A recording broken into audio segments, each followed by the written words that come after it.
Shout out Mick the Cornball for making that intro, y'all. She made that. I think it's great. I love it so much. Thank you, Mick. You better be in bed, girl. It's 10 p.m. your time. You better be in bed. I love you. Welcome in, everybody. Welcome to episode 3 of Freaky Friday. I am Raven Star, your hot mess of a host. Welcome in, Saturday Baker, Hecate. You've been hanging out for a bit, girl. I see you. Sarah K, Creek Native Creek. God damn it. Creek Native Girl K-Cup Holder. If you know, you know. Apparently. Gotcha, Creek. We're not. Oh my God. That's funny. So Destiny's spilling some tea, and apparently Amber and her mom got into it, and Destiny's mom threw a K-cup holder at Amberlynn Reed, which I think is fucking hilarious, but you know. All right, let me get to the comments so I can get caught up. Oh my God, so good. Illyria Sand, welcome in. I saw Saturday Baker, welcome. How's everyone doing? Are we ready for this? It's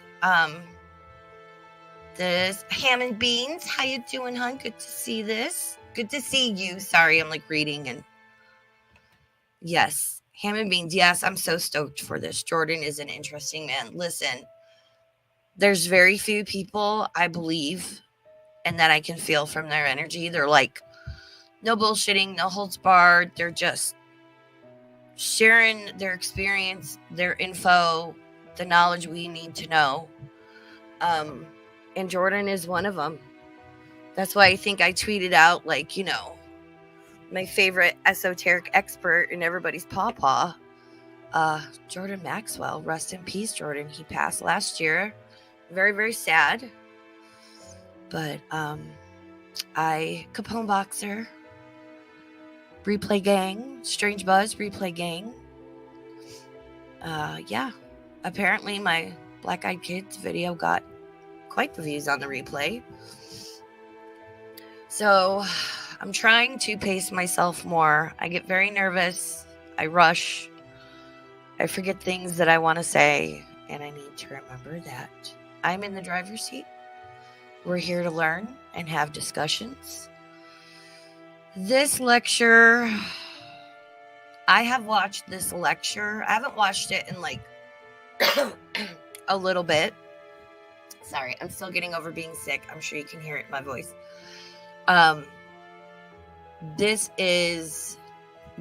He's got this one. There's one on hidden knowledge and one that's all about like words and what they really mean and their true origins and all that stuff, because words are powerful. You ever wonder why they call it spelling? It's a lot of stuff. We did not finish his last lecture, Hecate, which that was an interview. I can drop that link in the Discord or send it to you if you want to finish that one up. Let me see if I can figure out how to do this, like an actual tuber of the U. I don't know if I want to do this through. So this is from a channel called Now World Order. Oh my God, looking at me dropping my own links, and it is in the moderator Discord too. Jarella, how you doing, love? Good to see you. So this one on AstroTheology, which it's going to challenge some of you. And again, I'm not here to convince or convert anybody. A lot of what he says in this lecture it's very logical. It's very common sense. Sorry, I'm sure you guys can hear Roxy barking in the background.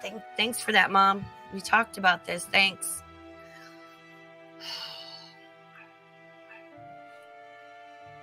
Sorry, needed a sip of my latte.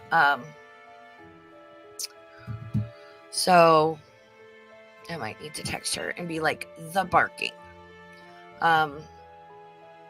This is going to challenge some of you. Probably a lot of you. I'm not here to convince or convert anybody.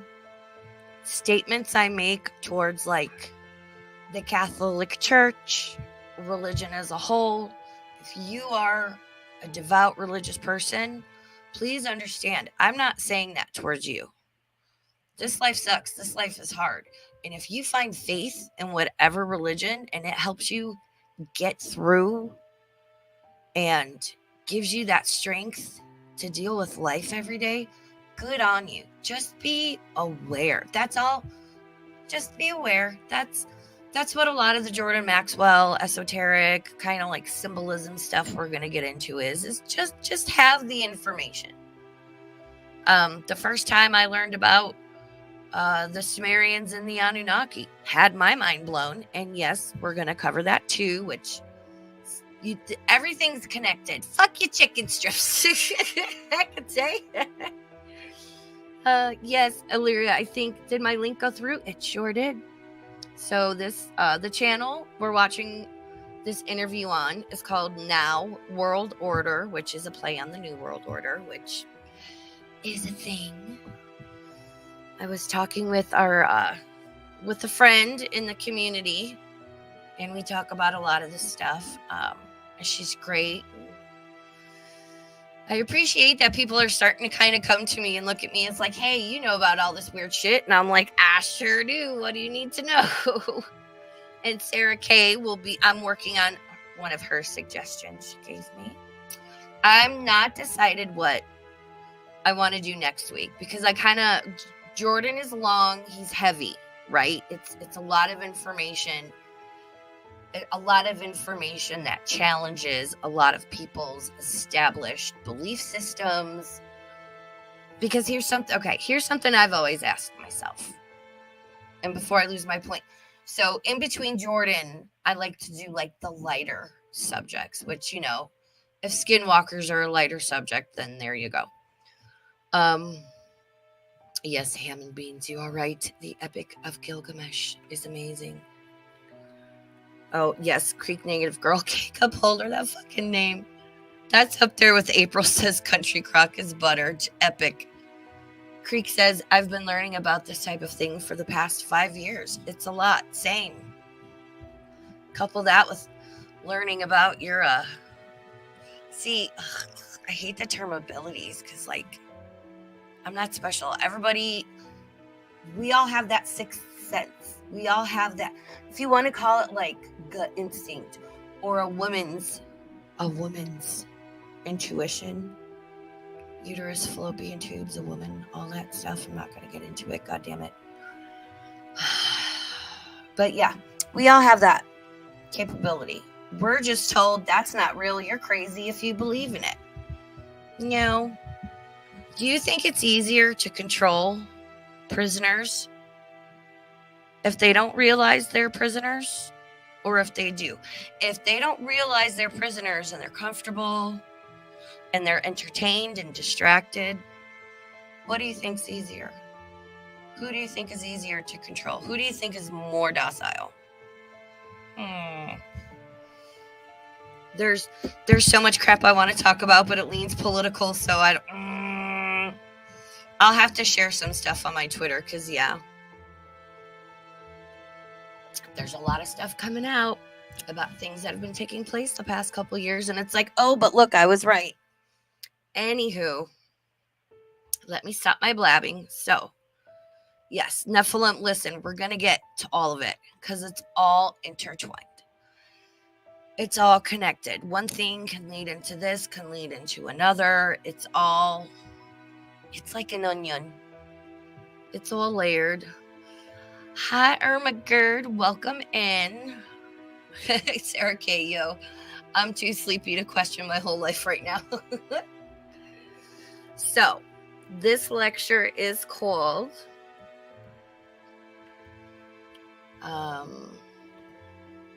here, let me make sure I've got the sound up. I cannot do anything about the quality. I went in beforehand. I've got it on the highest quality I can do. Yes, it looks like I filmed it on my new potato. That's fine. We need to hear what he's saying.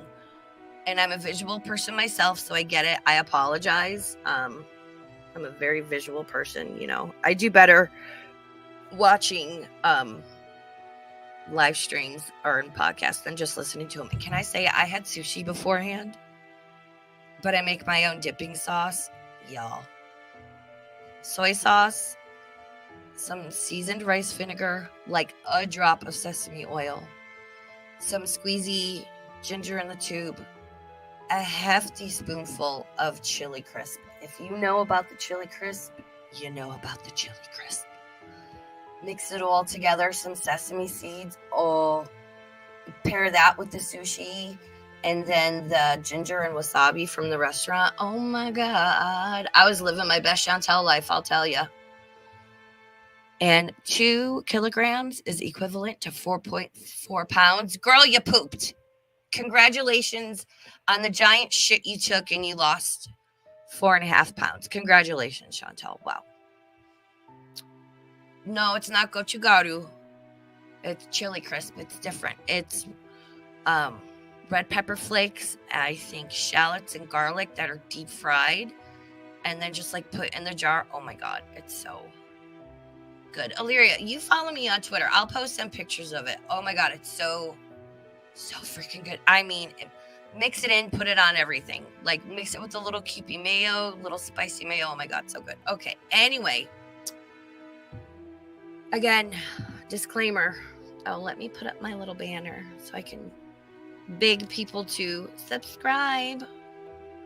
And further on down the road, I did make a Cash App. So in like 6 months to a year, whenever down the road, you know, whatnot. Because all of my Friday streams get copyright claimed, which is fine. I want to put the information out, but I don't get credit for any of the views, which is okay. But all that stuff is down the road. But I did make one because it confuses me. Oh, another thing before we start. I need to change this music. I'm not feeling this one right now.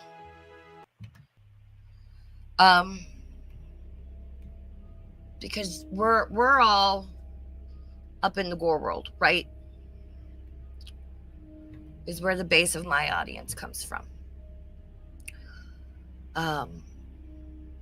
I want to say shout out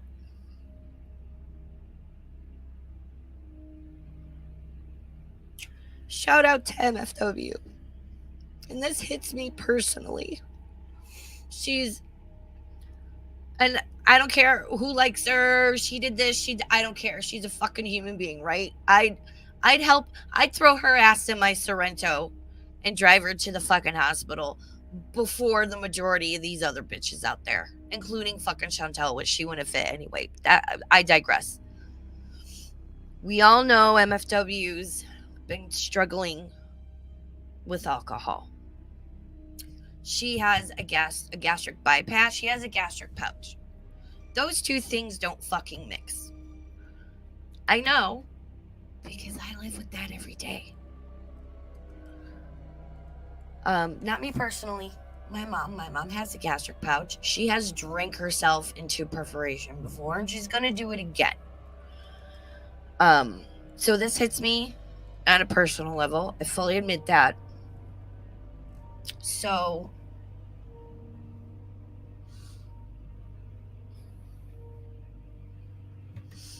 shout out MFW. I hope you get better. And please, please, please, please, please, please.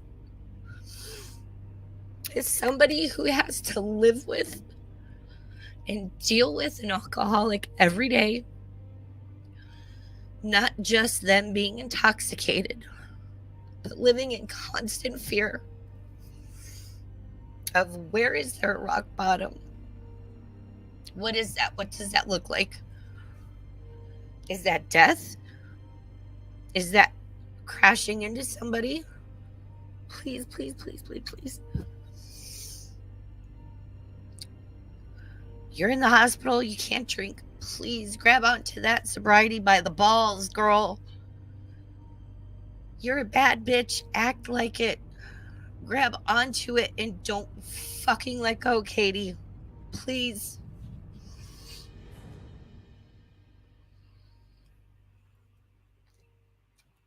And I'm sorry to get emotional, but like, this really just hits me. Because every day I'm just waiting for that what if to come to fruition, and there's nothing I can do but watch. There's nothing I can do. Trust me, I've organized interventions, I've had talks, I've written letters, I've been understanding, I've been mean. There's literally nothing I can do except it's like sitting and watching an accident. Like watching one of the people you love most in the world walk into traffic and they either don't realize or don't care, or I don't know, man. But so I want to throw this up because a lot of people don't get help because they're ashamed and they feel guilt. Don't. There are so many people waiting to help you, wanting to help you. So I'm going to throw this up. You can call or text 988 or chat at 988lifeline.org, or you can call 1-800-662-4357. And that is for any sort of substance abuse. If you're having unaliving yourself ideations, DV, SA, anything, you can text or call depending on your situation. Please be careful about clearing your browser history. I know a lot of people advise that. So I'm going to throw this up at the end of the stream too. There's no shame in needing help and getting help and asking for help. And what you do just doesn't affect you. It affects everyone around you. So, sorry, I'm sucking in my boogers. All right. So, I do, Jarella. And I know not everybody likes MFW. I think she's funny. At this point online, everyone said and done some shit. You know, like the OGs. Hey Layla, how you doing? Oh, Layla, I can relate on that. So yeah. All right. Let's get down to business. So again, I am not here to convince or convert anybody. I am here to share things I have learned that I believe in or that pique my interest. This, I think, is some legit stuff Jordan's talking about here. So again, I don't want to interrupt him too much, but I also need to make it transformative. Please do not take anything he says or that I say personally if you are, whether you're a devout Christian, Catholic, if you're Jewish, whatever. This is not a personal attack on anybody. All this is Jordan explaining what I believe is the truth of how religions came about. Cause I'm sorry, is it just me, or was I the only kid in school that I'm like, how do we know things happen this way? Or like we were just told this and we all believe it? Nobody's like questioning this. Like I went to Catholic school for 2 years and I had so many fucking questions. I was always like, wait, this doesn't make sense. So yeah, I got in trouble a lot. I was the demerit queen. To this day, I can forge my mom's signature like better than she can. I'll tell you that much. So we're just here to have an open conversation. I'm going to do my best to keep an eye on the chat. My pain level is pretty good right now. So this is Jordan Maxwell, AstroTheology, the root of all religions is what this is called. Let me make sure he's up. Yeah, 480p is the highest quality on this. I'm sorry. I know. It's like I filmed it on my new potato. Oof. All right. So again, open, let's center your energy. Breathe in. Open your mind, your third eye, your heart. Get your chakras aligned. Keep your anus tight. All that good fun stuff. All right. Are we ready? This is a long one. So at some point, I'll speed them up. But yeah. Okay. Here we go. Papa Maxwell. Testing 1, 2, 3. Testing. Can you hear me? Good. First, I know he's a little low at first. You can control the volume on whatever device you are watching. I have him all the way up on all of my devices. So we're going to do the best we can. first of all, I want to thank you for being here. And thank Wendy for inviting me to speak with you tonight. Realizing that many of my subjects are rather controversial at best, and more often than not, I tend to offend some people when I don't really mean to. But I have dedicated my life to uncovering facts about life and the life that we live. Steve Allen once said that there are two kinds of facts, the kind you look up and the kind you make up. And too much of our world is comprised of educated people who are teaching facts which are made up. They have no basis in actual fact. And in the Jewish religion, Welcome in Layla G, Lord Baroque, Monty B, Creek Native. That's totally fine. You get rest if you need rest. Welcome in. This is Jordan Maxwell's lecture on AstroTheology. Open conversation. Everyone's welcome. Thank you for being here. there's a concept in Judaism that says if you tell a lie when under testimony, then your entire testimony is to be thrown out. Because if you lie one time, you're just a liar. And consequently, your testimony is of no value, period. That being the case, there is a maxim in Roman law. I want to read this to you. In Roman law, there is a maximum that says, let him who wishes to be deceived, be deceived. So that was an article of Roman law. If you're so stupid that you want to buy into something and be deceived, hey, go ahead.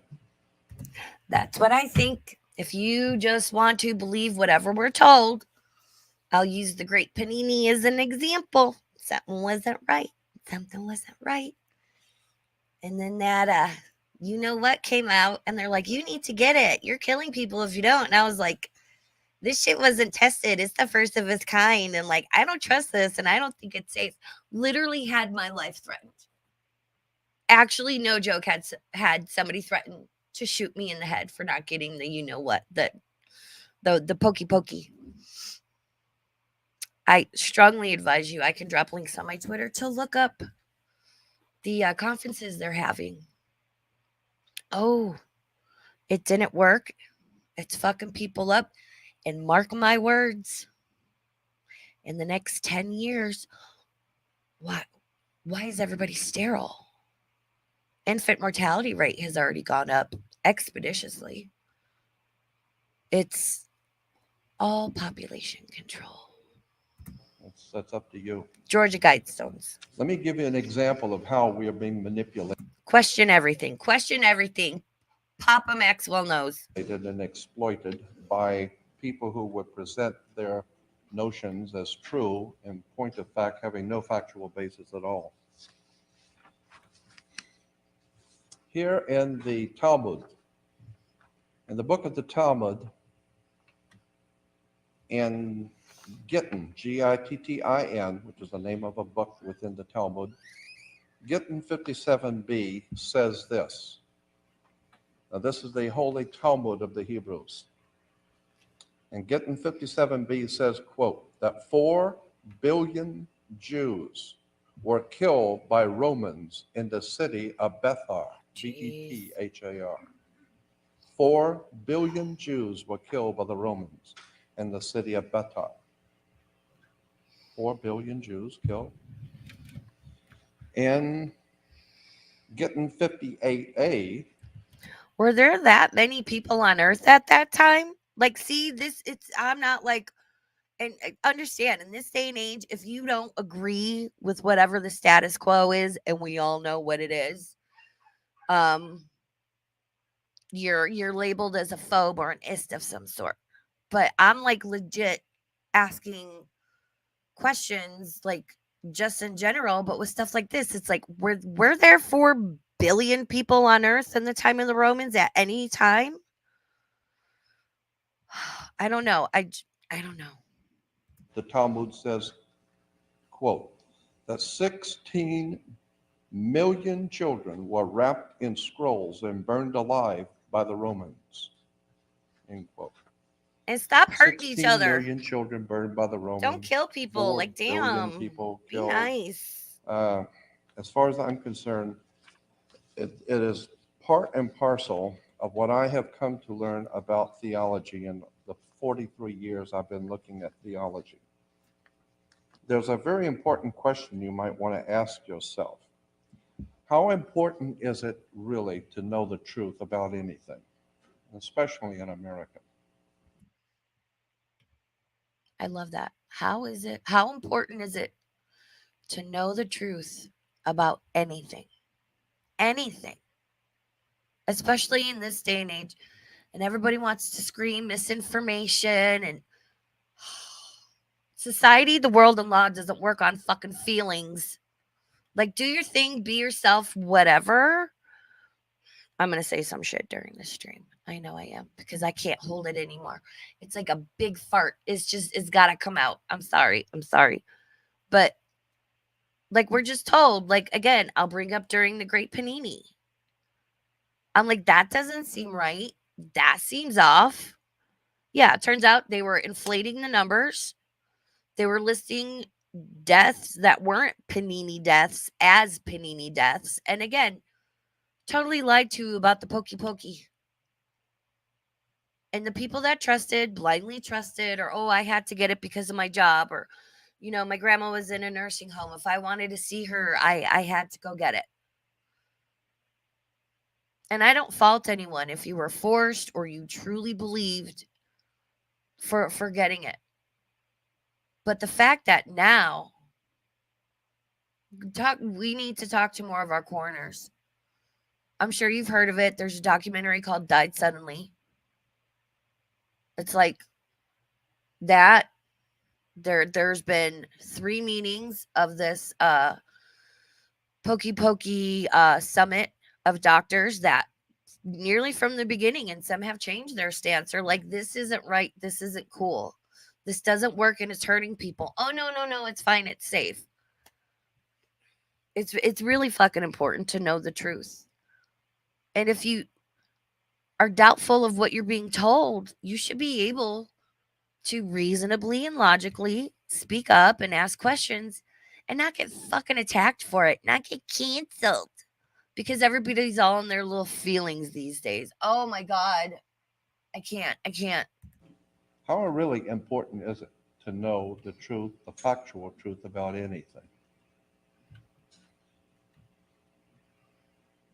If you have a rope and you're going to ship a heavy box, you take the rope and you wrap the box up with it. Most likely that rope is going to be sufficient to ship any kind of a box. But if you're going to take that rope out to the edge of a 10-story building and you're going to hang your body off the building on that rope, now you better check the integrity of that rope, because now you're hanging your life on it. Consequently, if you own the 2nd-story building and you're up on the 2nd floor and you're going to put a lot of heavy weight on that floor, the smart thing to do, logic would tell you, is to go up on the go down to the 1st floor and get on a ladder and pull the ceiling tiles away and check the foundations of that floor to see if the weight is going to be too much for the floor, to make sure that it's going to be able to hold that weight. So what you're doing is you're standing under the foundation. And this is where we get the concept of the word understanding. In order to truly understand. And he'll tell you when he does say, "Ooh, shit. Hold on. Let me make sure I'm still. Oh, wow. Oh, can you guys hear me? Chuk, chuk, chuk, chuk. Yeah, he says, if ever you're in a court of law and they ask you, do you understand? Don't say yes, because what you're really saying is, I stand under whatever you say. There's, like I said, he's got more lectures. This is like one of my 3 favorites. So hold on, I need to adjust my microphone. You guys, fun fact, I have 3 socks on my microphone. Mick calls it my sock condom and makes fun of me, but and yeah, I never got it either. I absolutely refused. I had more than a few friendships end over it, not by my choice. But I was like, no, I don't think it's safe. I like my body and my DNA the way it is, the way whatever higher powers out there gave it to me, and that's that. I don't want it. It's not tested. I have enough health issues on my own. Thank you very much. And look where we're at. Something. You need to stand under it. And if you chose to get it, whatever, that's fine. Everybody's situation is different. To each their own. My problem lies within the government, the news, public figures, entities that we are quote unquote supposed to be able to trust, right? Because they have our best interest at heart. No, they don't. Look at what the World Health Organization is trying to do right now. So if there's ever another panini, you thought it was bad last time? Oh, talk about a fucking overreach. Anybody wants to come poke holes in me against my will, I'll poke holes right back in you. Except mine are 9mm sized, or I've got 22. Take you can pick whichever one you want. And see what it's really based on before it all falls down on you and collapses.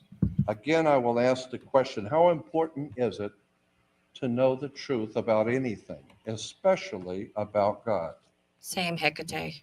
Because so many people in this country talk about worshiping God and having a relationship with the divine and have no concept of what the Bible actually teaches, of what the ancient Hebrews actually believed, what the ancient cultures taught, and consequently, what we have today is not we don't have a country of laws. We're told that Moses gave us the law, and so many people are following the Mosaic law. We don't have a nation of laws. No one has understanding. Nobody's tested the rope. People just believe whatever it is they've been told. And it never occurred to anyone to think about, why is it that we can understand if someone's born in the middle of China that they wouldn't know about God, or they wouldn't know about our understanding, they wouldn't know about the New Testament. What about someone born in the wilds of Africa? They wouldn't understand our beliefs and our belief systems. Well, what makes you think that your belief system is any better than theirs? Exactly. Like, I know I'm a Libra and I'm very like balanced and drill. I kept meaning to do that forever to make you mad. I'm so sorry it took me so long. But it's like, again, I can understand having something to like just guide you and that you have faith in, because things happen and we all want answers. Well, why this? Why that? And it's like, I think everything happens for a reason. And then it's like sometimes shit just happens, but human nature is we want answers. We want a reason. Why did my friend Kenny die when he was 21? Why didn't he live? Why did this happen? Why did that happen? It's Earth is the most difficult school and training ground out of all the places you can incarnate. It sucks. I describe it as like the worst summer camp ever. You're like, I'm going to go make s'mores and sleep in cool little cabins and sing Kumbaya and swim in the lake. It's going to be great. And roast hot dogs over the fire. Yeah. And you get there and it's like, it's full of mosquitoes. The lake done dried up. There's no ingredients for s'mores. Uh, the the mattresses in like the little cabin things are infested with bugs. Like, it sucks. You're like, wow, this isn't what I was promised or what I thought it was going to be. This sucks. I want to go home. Let me ask you this. Anyone in chat or anybody watching this on replay, please feel free to leave a comment. And chat, please answer. Had any of you, do any of you, have you ever just felt homesick your whole life? Like, you didn't know for what, you didn't know for where, but it's like going away to summer camp or staying at your aunt's or your grandma's for the summer. Like, you're okay, you can get by, you're happy, but have any of you just your whole life had this feeling of like something's missing, you're homesick, but you're just, you feel like you're just waiting to go back to something, but you're not sure? Anybody? Just me? I know there's a delay.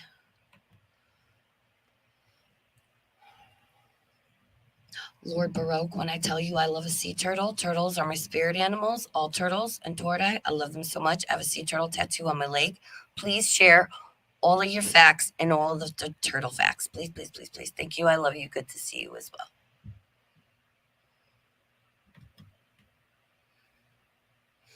No, see, cat. Don't say that. Don't say that. I think I'm from the stars to be legit. I know it's insane. It's okay. No, absolutely not. Because you're not wrong. Explore that. Follow that like a rope. Like in a poltergeist, except in a good way. Grab that rope and follow that. Where does that lead you? Meditate. Think on that. And I know you know what I mean.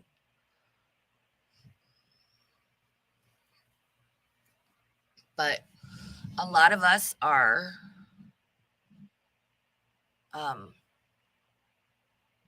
we're higher level spiritual beings, and we're here to try and help and stuff. And I think that's why so many of us have chronic illness, injuries, all that stuff, because even though like one little sliver of the total of your being goes into a human body, I think that for people that are higher level beings, it's too much and the body starts breaking down. And that's why a lot of us are just like sick and not well. And on top of that, all the crap here, it's a lot. I told you I was going to say some things that might make y'all look at me different, but no, absolutely not. Follow that. And please, my Twitter link is in the description to this video. Y'all are welcome. Follow me on Twitter, DM me. I can also do I have a Discord as well. Talk one-on-one. I might start like a little, see, I'm not very good at running the Discords. I could start like a little Discord for like this type of stuff. Keep it small, keep it private, so we can have conversations about this. You guys let me know, but my DMs are always open. Feel free to ask or converse anything, because I don't care if people think I'm crazy. I am very much in touch with, like I said, I don't care for the term psychic medium. I don't care for the term abilities, but that's why I prefer to call myself an energy reader, and I'm very much in touch with that. And if you're familiar with remote viewing, I can do that. I can, because I've learned. It's like making a souffle is difficult, but we can all do it if we learn, you know? Again, one needs to do their homework on what we believe and where these beliefs have come from. Let me give you an example, and I've given this example here before. I think it's appropriate again. When we believe in our judicial system, all American law is collected in something called corpus juris secundum. Corpus juris secundum is a huge, voluminous set of American laws, and it's the bottom line on all of American law. Under the subheading in corpus juris secundum under attorney and client says this: an attorney has an obligation to the court and to the government no less significant than his obligation to his clients. Thus, an attorney occupies the dual position which imposes dual obligations. His first duty is to the court and to the government and not to his client. And whenever the duties of his client conflict with those he owes as an officer of the court, the former must yield to the latter. So if you're in court and your attorney is doing something you don't like, it just don't matter. He's not working for you. He's an officer of the court. Yep. He works for the government. Yep. Now, under attorney and client, it goes on to say, a client is one who applies to an attorney or a lawyer for counsel or advice in the direction in a question of law. Therefore, if you hire an attorney, you are known as a client by law. It goes on to say that clients are called wards of the court in regard to their relationship with their attorneys. So if you hire an attorney, you're a client. And if you're a client, you are referred to by law as a ward of the court, end quote. Black's Law Dictionary, under the heading of wards of the court, says a ward of the court is an infant or a person of unsound mind. So if you hire an attorney by law, you're an idiot. Shout out PawPaw Maxwell. That's what the law says. Why? Because if you had any brains, which you don't, but if you did, you wouldn't even be in court. Mm-hmm. You wouldn't even have to go to court. Why do you have to go to court? You play tennis on a court. You play basketball on a court. Why do you play tennis? What do you play tennis on a court with? Listen to this. Words have meaning. They're not just coincidental. Listen to this. You play with a racket. This reason why is because everything is a racket. The whole thing is a racket. You think it's by chance that these words and terms are used? You better go back and do your homework. Yep. The people who run this country use terms and words and symbols and emblems, and they are telling you something all the time and you don't see it. Let me conclude this little beginning of this subject which I wish to deal with tonight, which is the root of all religions. But there was an interesting quote in the book called The New Totalitarians by Roland Humphord. And in the book, The New Totalitarians,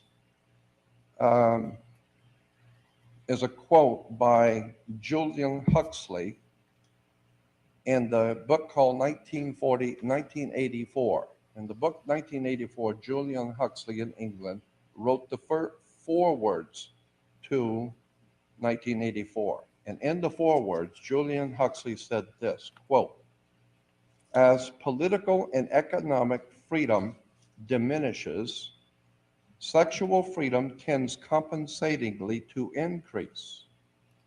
And the dictator, unless he needs cannon fodder or families with which to colonize empty or conquered territories, will do well to encourage that freedom, in conjunction with the freedom to daydream under the influence of narcotics, the movies, the radio. It will help to reconcile his subjects to the servitude which is now their fate.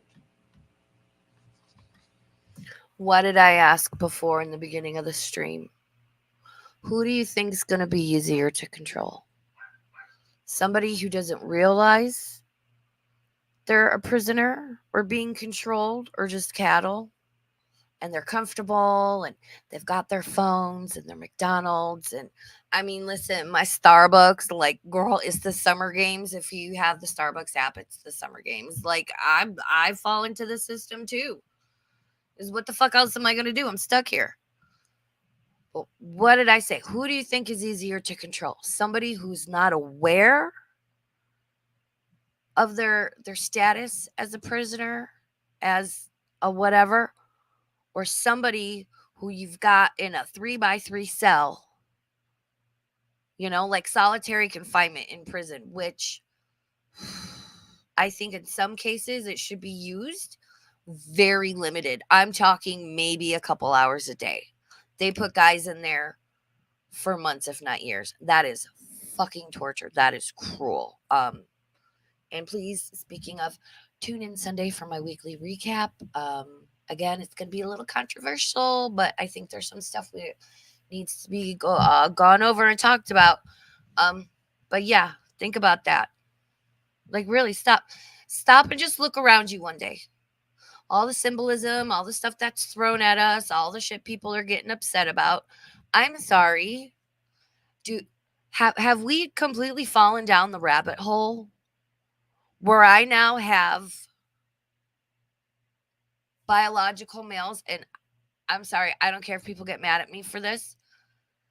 I have a biological male telling me I don't understand how my anatomy works. Because, in fact, I've never gotten menstrual cramps because my uterus is shedding its lining because the egg that my ovaries released that went down my fallopian tubes was not fertilized. My body said, okay, cool. We don't need this lining because this egg isn't getting fertilized. So we don't need this to nourish and whatever. So let's push this out. Let's shed this lining. And please keep in mind, and ladies, we know this. Endometriosis, anyone? Just horrible cramps, the bloating, the tenderness in your boobs, the just being exhausted, the headaches, it's not cute. It's debilitating for some women. I know women that had endometriosis so bad, endometrial tissue was found on the muscles connecting their uterus to their back. Or like tendons or something. Like it's some serious shit. So please don't sit there and tell me that I, as a woman, don't know how my body works because, and I'm not joking, menstrual cramps, you don't need a uterus for that. No. Because those are caused by your intestines. I'm not joking. I'm not joking when I say this. That, and please understand, however you identify and whatever you want to do to your body, if you're over the age of 18, go for it. But do not sit there and tell me how my body works and that I'm stupid and that you, as a biological male that's taken estrogen for 6 months, is having fucking menstrual cramps because they're caused by your intestines. Are you fucking kidding me? And I'll probably get, oh, Raven said this. Oh, Raven's transphobic. No, I'm fucking not. I'm a sane, logical person. Right? See, Cat knows what I'm talking about. Cat knows the fuck I'm talking about. Yep, I saw that guy. Yep. That's like me saying I've been taking testosterone for 6 months.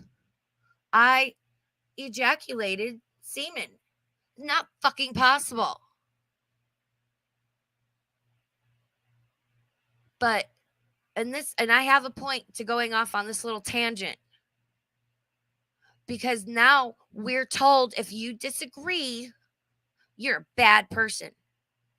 You're this, you're that. You're this phobic. You're thisist.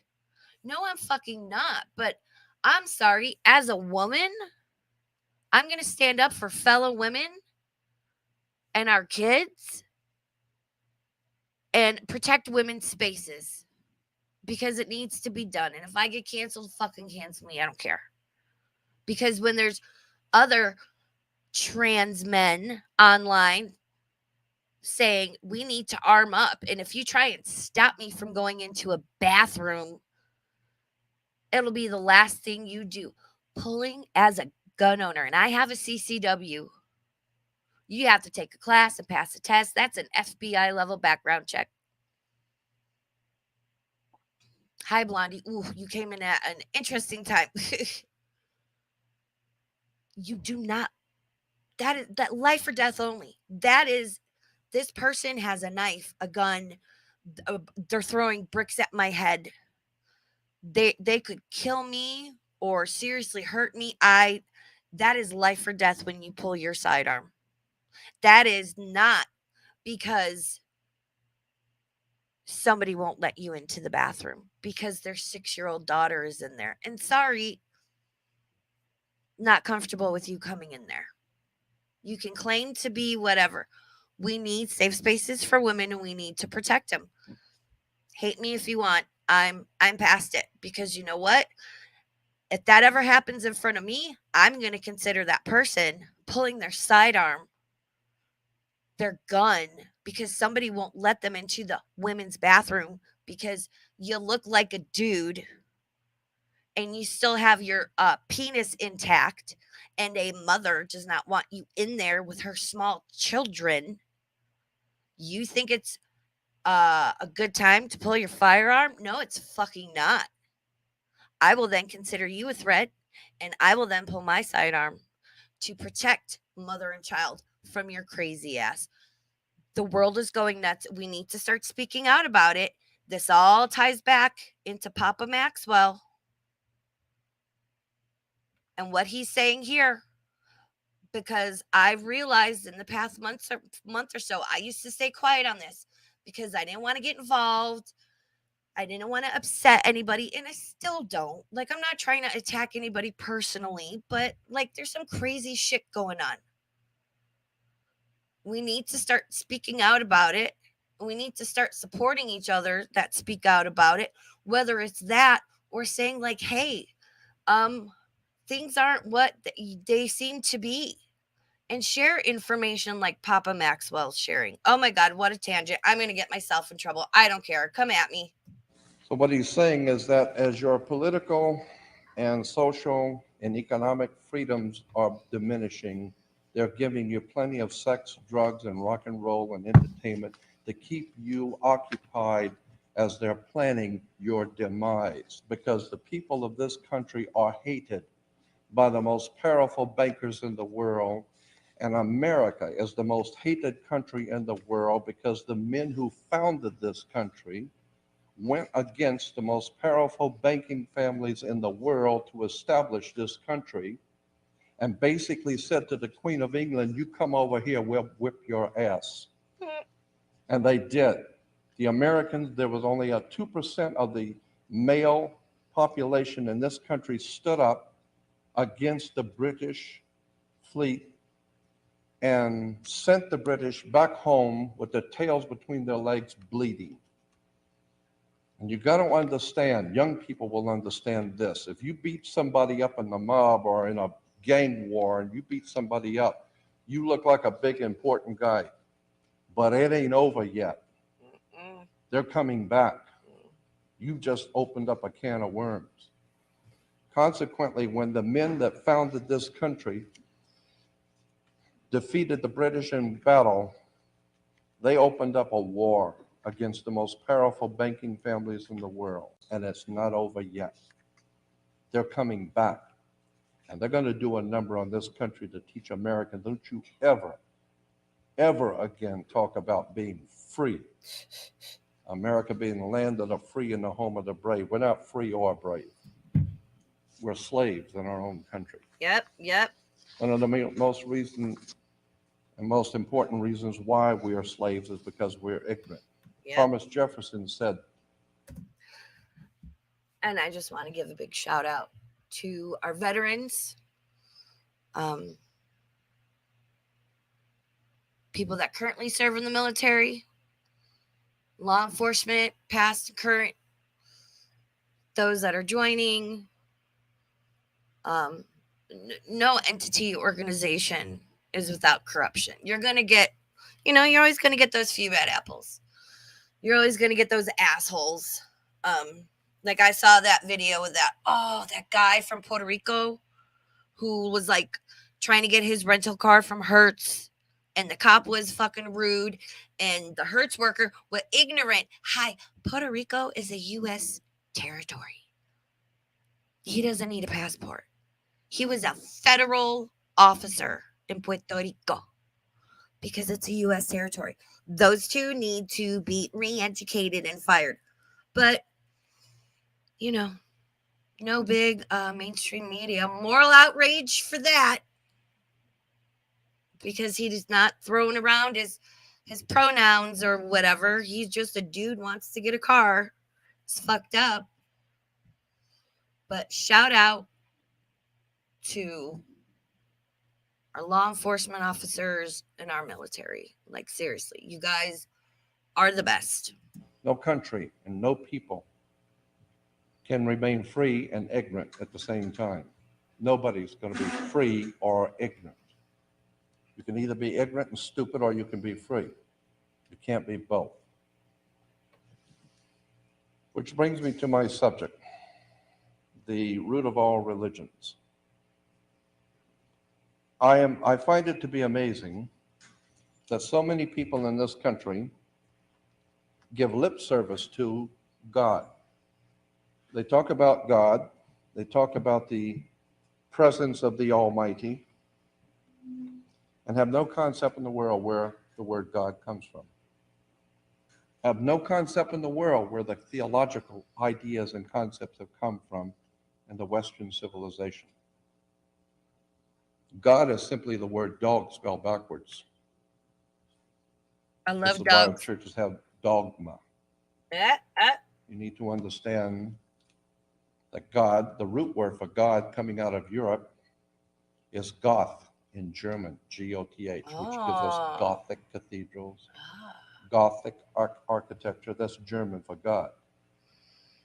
In Scandinavia, the word is not Goth, it's gut, G-U-T. So when you say, I got a gut feeling, it's like, Oh my God, look at that. Wow. Don't doubt yourself. Stop it. Stop that shit. Don't doubt yourself because we've been brainwashed. Oh, it's not real. Oh, it's not a thing. No, if you feel like you need to text somebody you haven't talked to in 5 years, all of a sudden they pop in your head. And you're like, I haven't talked to Susie Q, and I wonder if she's like, I feel like I should call her.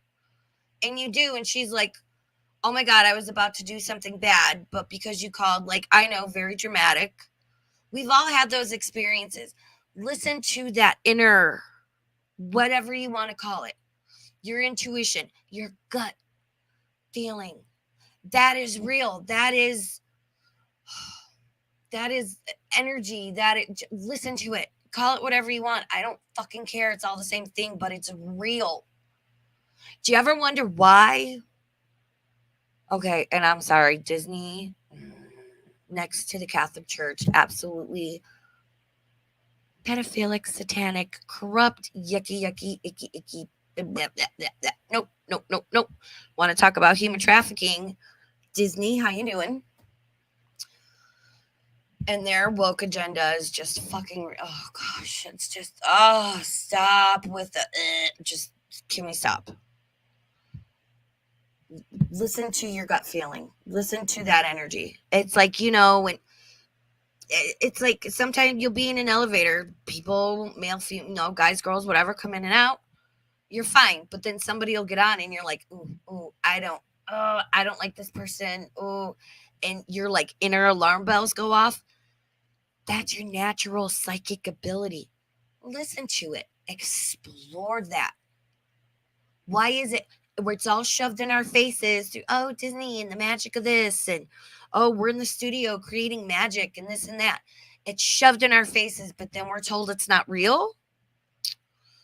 Miss Ma'am.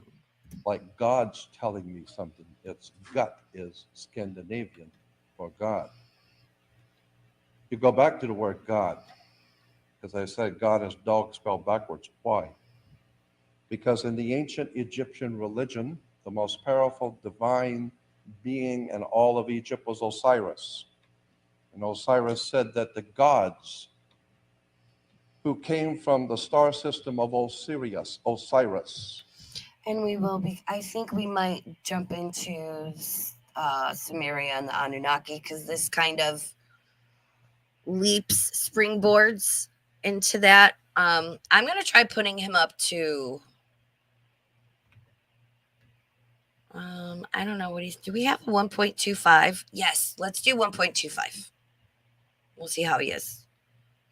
Sirius, or the star system of Sirius, came to this earth. This was the teachings of the ancient Egyptians, that the gods, aliens, if you please, came from another world called Sirius, and they came here and set up a divine arrangement in Egypt.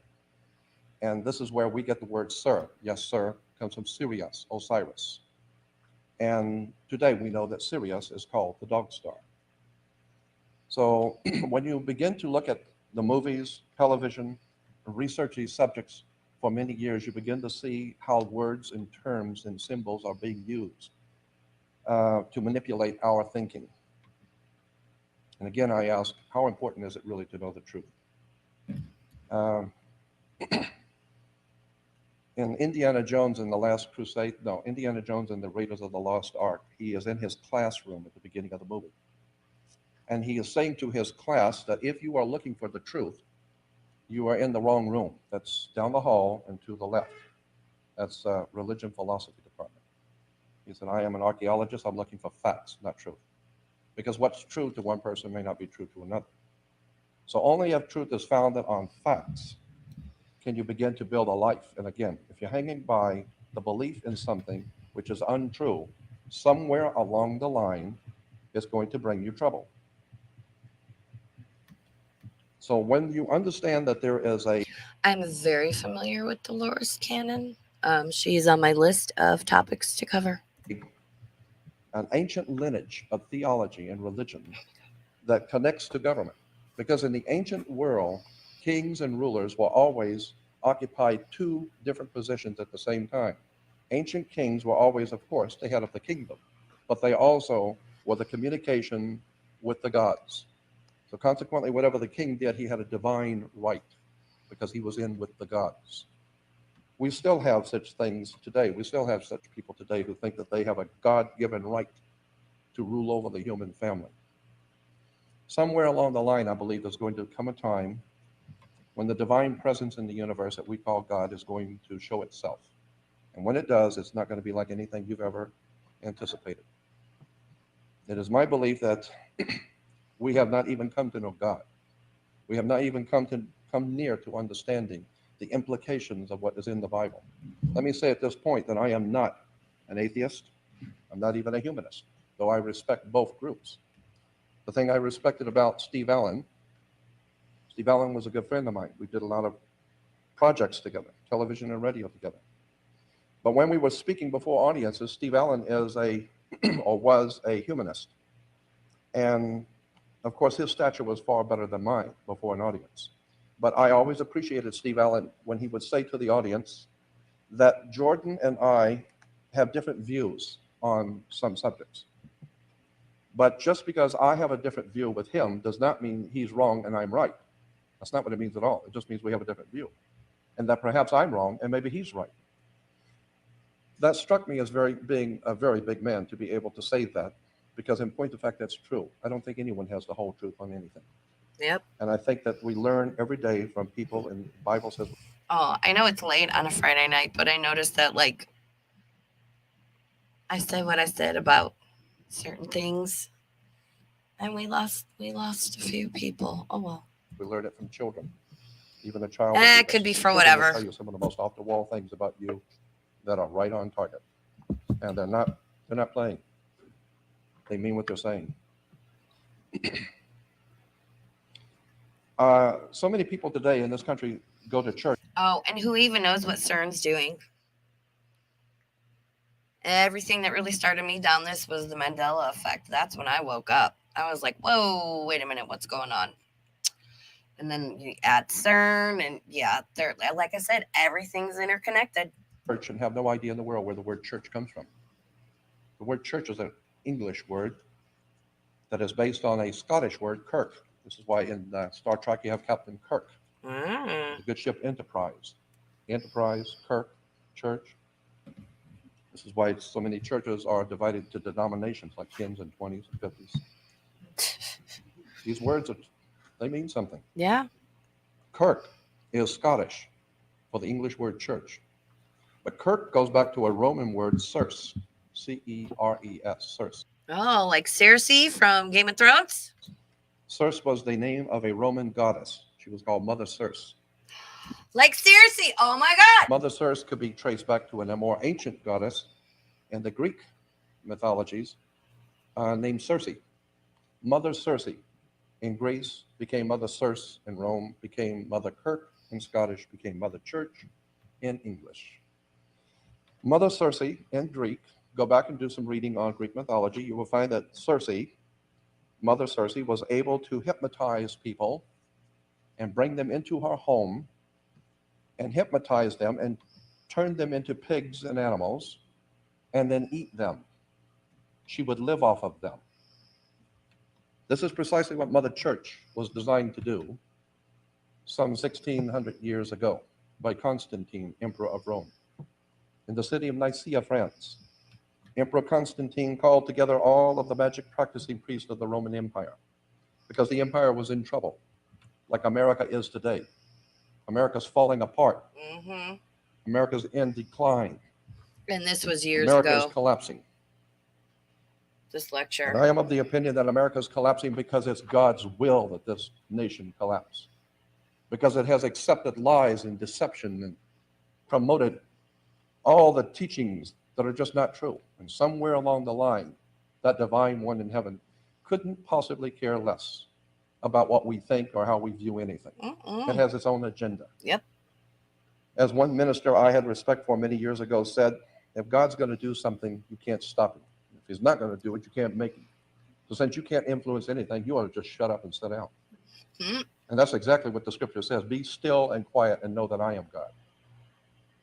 The idea being is that we don't have control over anything. Nope. The president of the United States has no control over anything. Nope. Biden is fucking senile. That man, like, I'm a child of the 80s. And if you are too, I know some of y'all are, all in here are. Remember growing up, the big joke was like, oh, Reagan is senile. We have to stop him from, like, hitting the big red button that's going to launch the nukes and, like, World War III with Russia will start. Same thing with fucking Biden. That man is so goddamn senile. Listen, Winston could do a better job as president, okay? And he's a fucking shih tzu. He doesn't even speak fluent English. He speaks Winston. Little man, oh my God, he's so cute. He's so cute. But yeah, we're in trouble. Look at what happens in a civilization before it crumbles, and get back to me on that. Governments have no control. But as long as they can make you think they're in control, then you will do their bidding. The most important thing you need to understand about your life is that God gave you your life to be free, not to crawl on your knees to any government, not to bend your knee to any man or any group of men, no church, no religion, no synagogue. You need to do your homework and find out where all this stuff really comes from. Yep. That's why we're here, Papa Maxwell. Moses was the leader of the moon cult. How many Jews know that? That Moses was the leader of a moon cult? The children of Israel worshiped the moon at the time of Moses. Moon cult, the lunar god.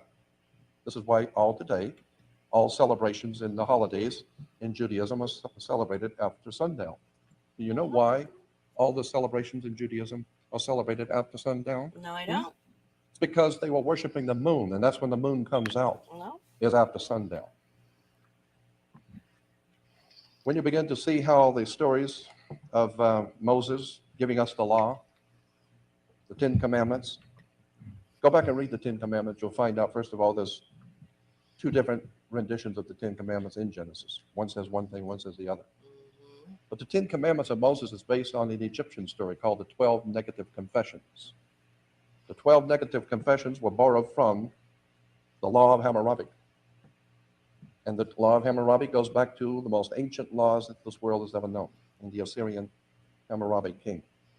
So there's a lot going on here. I said to some of the young people a while back before I started this. Thank you for being here, Jarella. I appreciate you. Catch the replay. You go spend quality time with the hubby. That's what life is all about. This will be here for later. Spend time with your loved ones. I appreciate you being here. And welcome in, Pipe. It's good to see you. this, that Indiana Jones and the Last Crusade. What are you talking about, a Last Crusade? I never met Steven Spielberg personally, but And I'll say this on Indiana Jones, and I know Papa Maxwell touches on this here and there. You ever wonder why? Okay, Indiana Jones, right? What was he always doing? It was set in the 40s, and what he was always trying to stop uh, Hitler and the bad dudes, the the Patsies, from going into like Egypt and stuff to get these ancient relics. Why? Why? There's a book called the Potzies, the Pot Zooms, we'll call them, and the occult. They knew ancient technology is a thing. Because we think technology, like I'm going to sit here and think like my laptop, and well, I need to plug it in. I need electricity. And no. You ever wonder why, like, all these pyramids all over the world all line up precisely with like certain constellations and each other? And we're going to cover all this. I'm going to be sitting here 4 years from now, every Friday talking about stuff. So, like I say, come along. It's going to be a good ride. We'll get better as it goes along. Hitler was looking for that stuff because he knew the power it held. And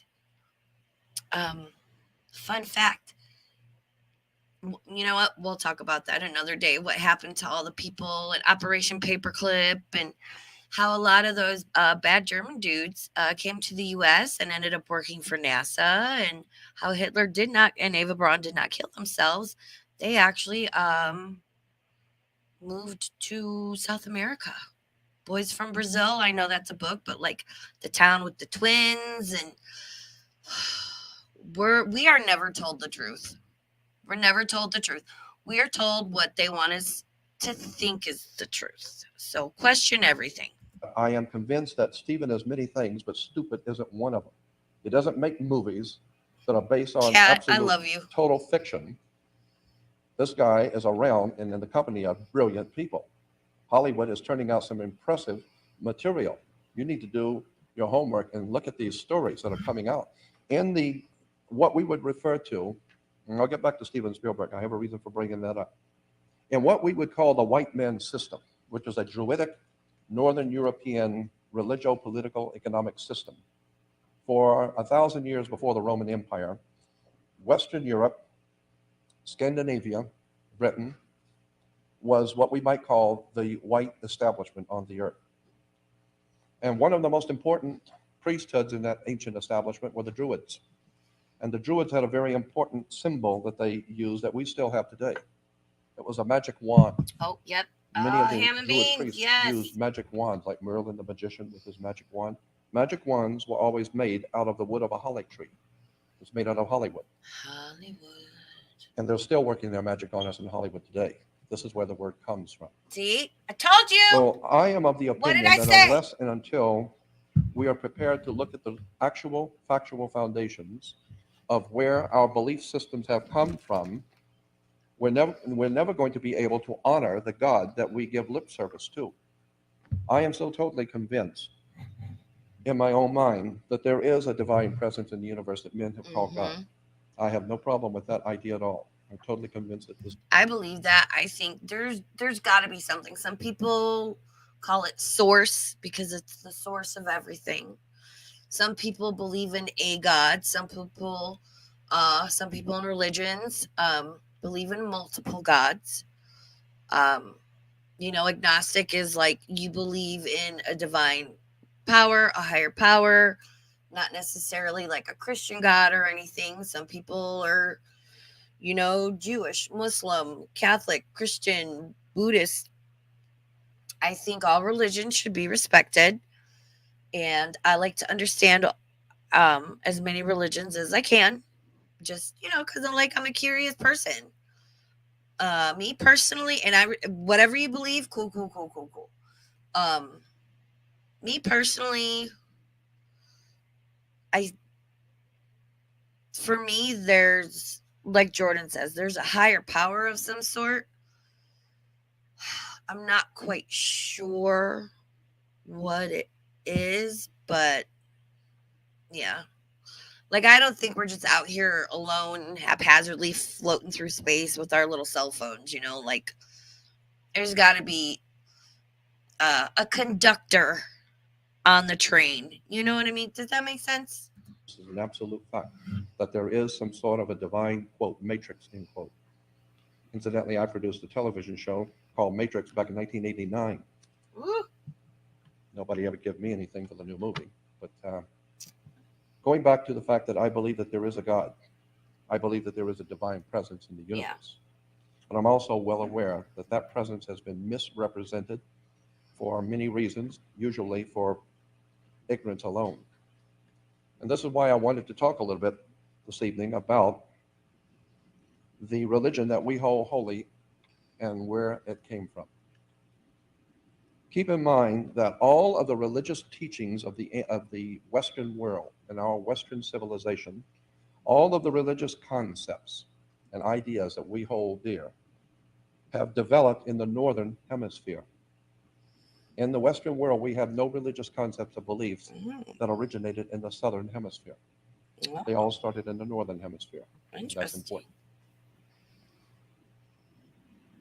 As far back as we can go into ancient history, and I've spent 43 years looking at ancient history with an eye, a particular eye to theology and politics. As far back as, well, the point being is that the more we change, the more we stay the same. We're still believing the same things and teaching the same things that were taught some 6,000 years ago. We just don't know it. It's like Hollywood bringing out a movie that was been made 6 times, and everybody thinks it's so great, except the old guys have seen the same show has been done 5 times. They need to stop doing that. It's the new guys, the kids, they think it's great. Well, the same thing is true with our belief systems and the things that we hold dear. There's nothing new under the sun. And I hope that I can show you some of that tonight.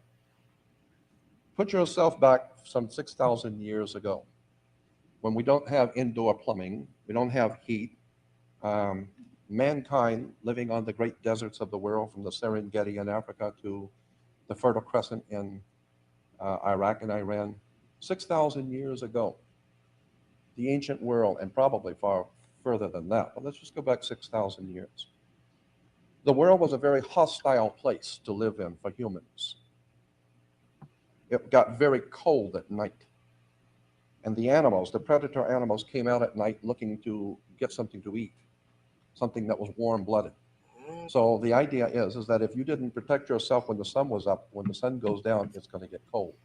Yep. And you better have something to protect yourself. So the very first, in the researching of theology and religion of the ancient world, it becomes obvious that the first most ancient belief system in the world was that the greatest enemy that this human family, that we as humans have ever faced on this earth, the greatest enemy that we have ever faced, the ancient people said, was darkness. It gets cold and scary at night on the desert 6,000 years ago.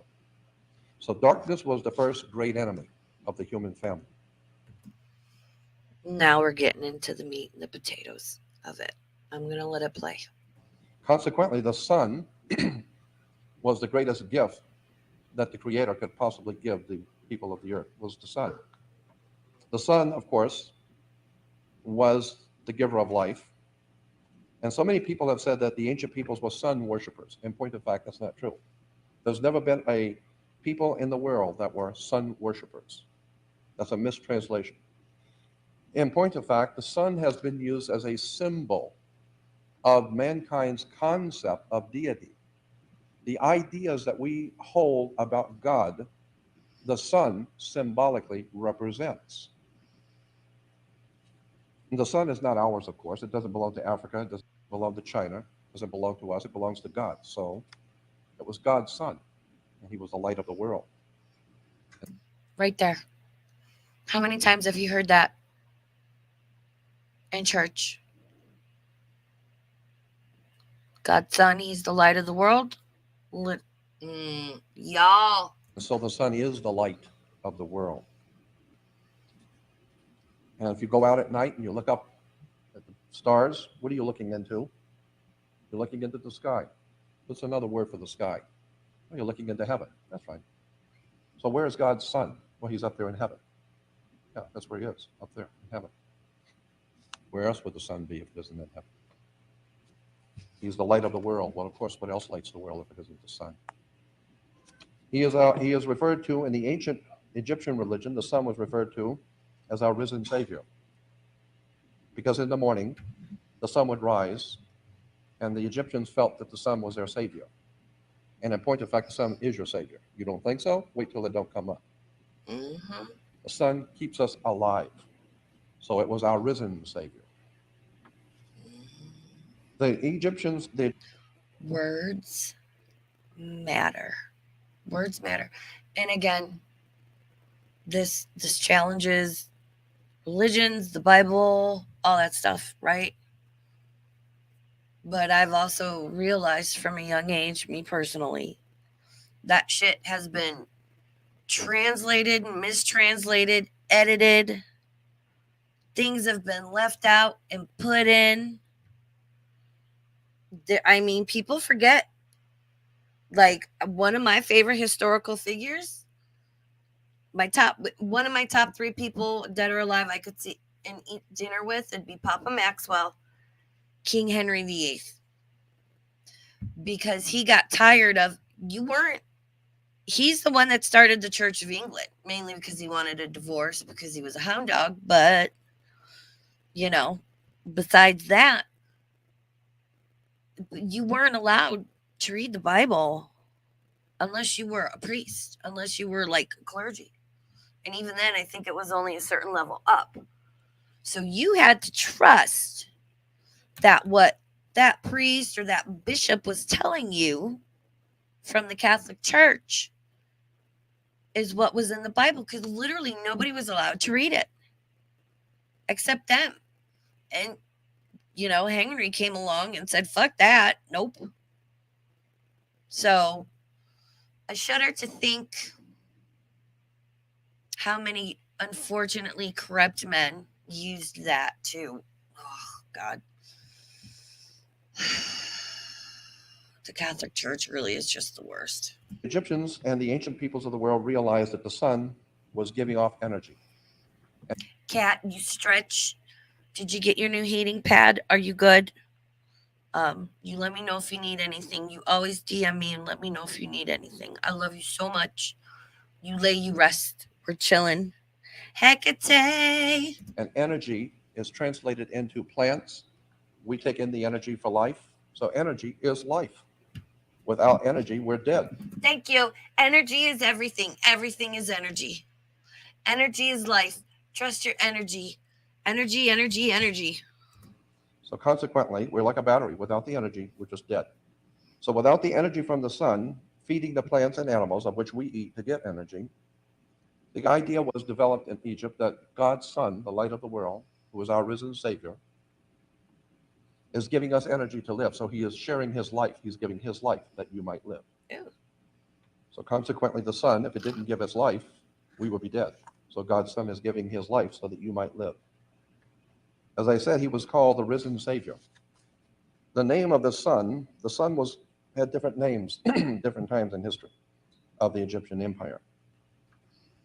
When the sun came up in the morning, he was known as the newborn sun. His name was Horus, Horus.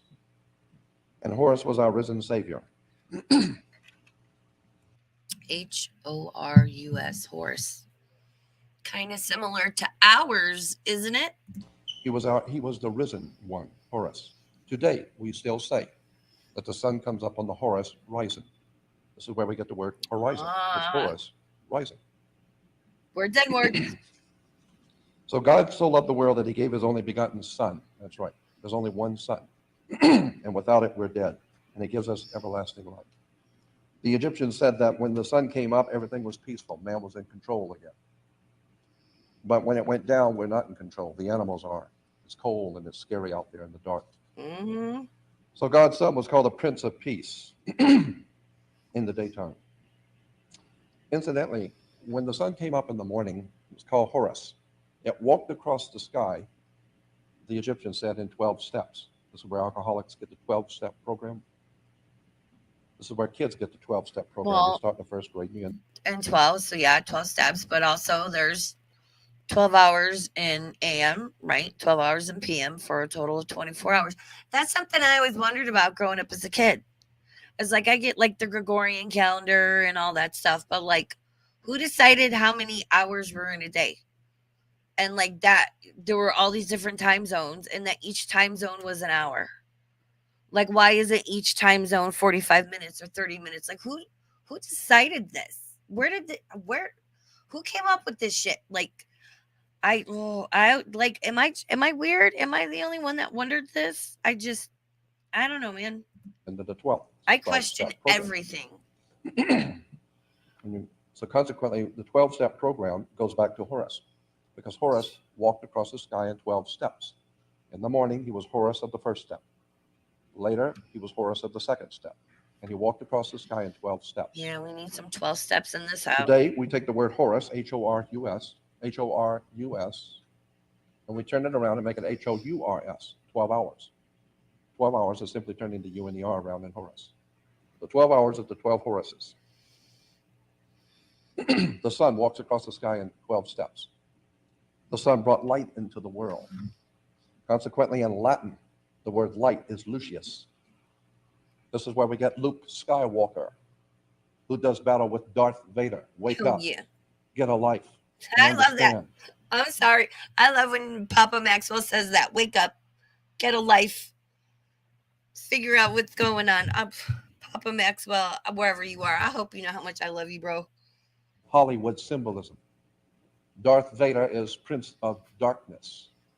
But in Egypt, the Prince of Darkness was called Set. They noticed that he came out to rule the world at sunset. So Luke Skywalker is merely the sun, Lucius, Lucius. I love that name, Lucius. I do. I like that name. The evil that ruled over the night was, I said, ruled over by the Prince of Darkness. So you take evil and put a D in front of it and it becomes devil. Devil is simply the word evil with a D in front of it. The root word for God goes back to, as I said, the German word, which gives us our word good.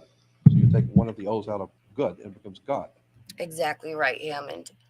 And like I said, we're going to be covering Samaria and the Anunnaki. And Hammond, are you on Twitter? I think you're on Twitter. My Twitter is in the description for the video. If you're on Twitter, please follow me, because when I'm working on some of these topics, I sure would like to, while I'm researching them, bat some ideas around with some of you guys, because you're awesome. God is good. The devil is evil. Oh. Church dogma. So consequently, the bottom Great line movie, at by the the very way. beginning of the world was the war between light and darkness. The basis for all religion on the face of the earth is quite simply the war between daylight and dark. Now, follow me. This is why cop cars are black and whites. The black of the night, the white of the day. Understand that the most ancient concept in the world of God was the battle between light and darkness. The sun is able to say of itself that I am the light and the truth. I am the truth. And just an aside, is it just me, again, child of the 80s, I was born in 78, and I know this isn't like, oh, well, you remember things one way when you're a kid. No, this is, again, I quote unquote woke up, meaning I really realized, like, oh, shit's not right. There's something going on in this world. Back in like 2015, especially 2016. And yes, I think, I know the Mandela effect is real. I think it's got to do with CERN, timelines, all that fun stuff. Is it just me, or is this, when I was a kid, I can remember one of my favorite things was, I grew up in Chicago, long, cold, dark winters, right?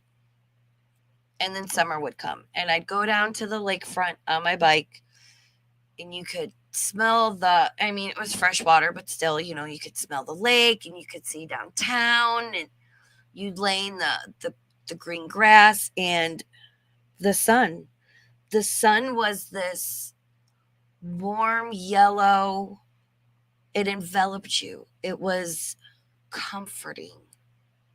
It was like being wrapped in the best blanket that wasn't actually a blanket.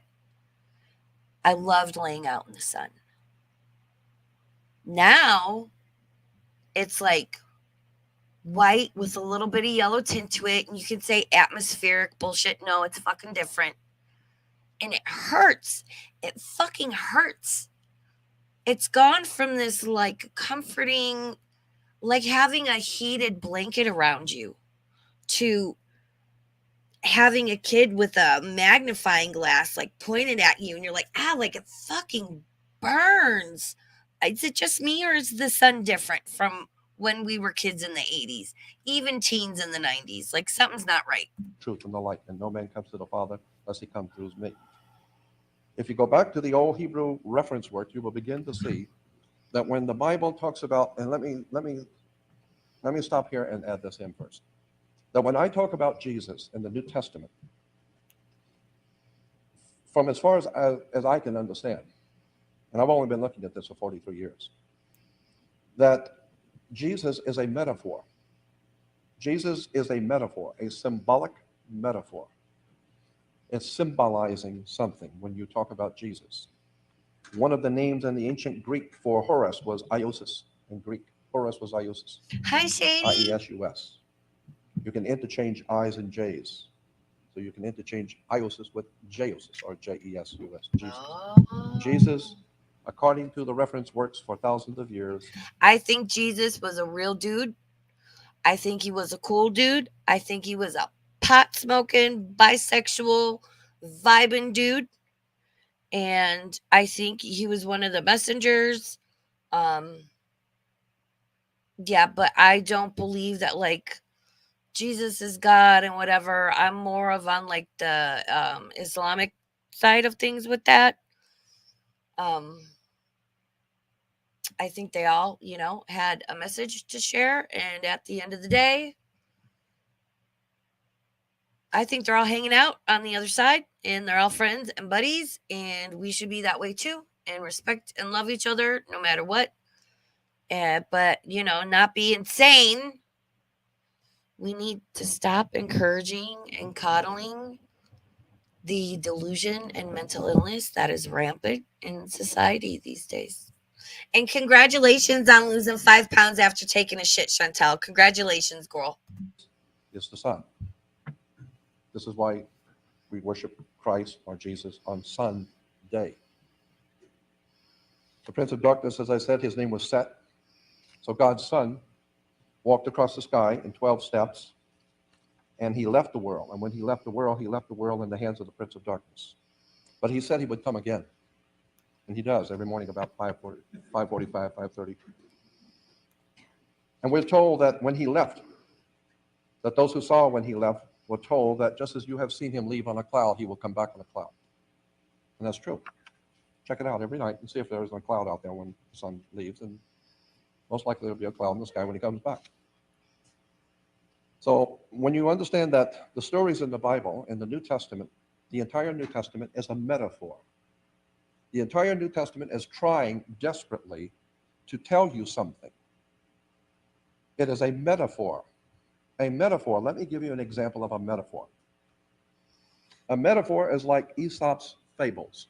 Aesop's Fables is a children's book that you read these little stories to the children, and they teach a child certain principles and concepts and ideas that you couldn't ordinarily teach them, but teach them as an example and a little story, and then they get it. Because after all, there's only two kinds of people in the world, those who get it and those who don't. And most people don't get it. And so we have a story in Aesop's Fable of a race between the tortoise and the hare. You'll probably remember that, kid, where the tortoise is going to race the rabbit. And the rabbit is obviously so fast that he takes off and he gets right up to the finish line within a few moments and is so proud of how fast he is, he just sits down to take a nap and wait till this other turkey catches up, right?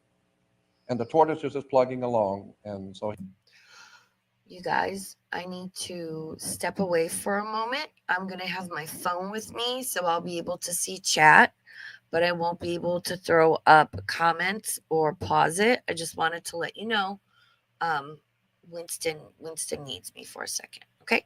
But he plugs along until he gets caught up with the rabbit, and then he crosses the goal line quietly. And then the rabbit wakes up to discover that he's lost the race. Why? Because you were arrogant. You were smart aleck and arrogant and thought you had it all made. And the tortoise won the race. So this is a story you tell the child, which teaches a child that just because you're good-looking, handsome, wealthy, intelligent, come from a good family, that doesn't mean you're going to win the race. Usually the poor working class guy who has a family, who raises his children, saves his money, buys a home, eventually one day he has a beautiful family, a lovely home, and a nice life. And the Elvis Presleys and the big movie stars are dead on drugs or shot themselves or something. But just because you are fast and clever and good, that doesn't mean you're going to win the race. So that teaches a child a concept. Well, this is what the New Testament is trying to teach you something. But the people who are presenting this New Testament to us are now arguing about what kind of a tortoise was it. Was it a desert tortoise or an ocean-going tortoise? Or what kind of a rabbit was it? And where did this take place? And where exactly was the goal line? And how fast was the rabbit actually able to run? And so they're sitting down with all of this discussion back and forth and have missed the point. The point is, the story, the Bible is the greatest story ever told. It's just a story. Come on, my God, wake up. It's just a story. But the story is so profound in its implications when you understand it's a metaphor. It's trying to tell you something. And it has the teacher saying, it has Jesus saying, many will look with their eyes but not see, and listen with their ears but not hear, and with their heart not get the sense of it. We're not talking about an actual man who lived. We're not talking about an actual God who lived. We're not talking about, and there was no Abraham, Isaac, and Jacob. There was no King Solomon or King David. They never existed. I used to talk with a rabbi who was the president of the American Rabbinical Association back in the mid-60s. He lived in Newton, Massachusetts, and he was the president of all American rabbis. And he and I used to sit for hours and talk. And I asked him once, Rabbi, tell me the truth. You're not talking to a fool now, you're talking to me. Tell me the truth. Was there a King Solomon and a King David? Was there an Abraham, Isaac, and Jacob? And he says, look, the Catholics have a religion. The Buddhists have got their thing. The Hindus have got their religion. The Jews have got their thing. You know, it's just a religion. It's just a story. And so he explained to me, and I said, and it was interesting. I said, well, then are you saying that these stories are fictitious? He said, of course they're fictitious. It's a story. And then he explained to me that in the Hindu religion, we have Brahma, Vishnu, Shiva, the triune God, Brahma, Vishnu, Shiva. In Egypt, we have Osiris, Isis, Horus. In Christianity, we have the Father, Son, and Holy Ghost. So in Judaism, we have to have Abraham, Isaac, Jacob, the triune God. Incidentally, Abraham was not called Abraham in the Bible. He was called Abram. Did you know that? Because most people don't. Abram was from the land of Chaldea. Did you know that? Abram was from the land of Chaldea. You know where Chaldea was? Chaldea is what we call today Iraq. So the great and holiest of all holy men to the world Jewish religion is Abraham, who really wasn't Abraham at all. It was actually Abram, and he was Iraqi. That's the history. And then when you find out Abram, A-B-R-A-M, as the rabbi, I was going to give his name, as the rabbi said to me, Abraham's first name was actually Abram, A-B-R-A-M, because in the ancient Hebrew, A-B, Ab, is father. And Ram, R-A-M, is Aries, the ram. The constellation of the ram is Aries, the ram. This is why when Moses comes down from the mountain with the 10 Commandments, and he sees the children of Israel worshiping the golden calf, and he throws the law down and breaks the tablets, he was the first law. He broke the law. And consequently, he saw the children of Israel worshiping a golden calf. Why? Go back and look at this story, and you begin to see that the golden calf was actually the sun in the age of Taurus, Taurus the bull. Taurus the bull was the golden calf. This is why in England they even have a university called Oxford. It goes back to the worship of the golden calf, Oxford.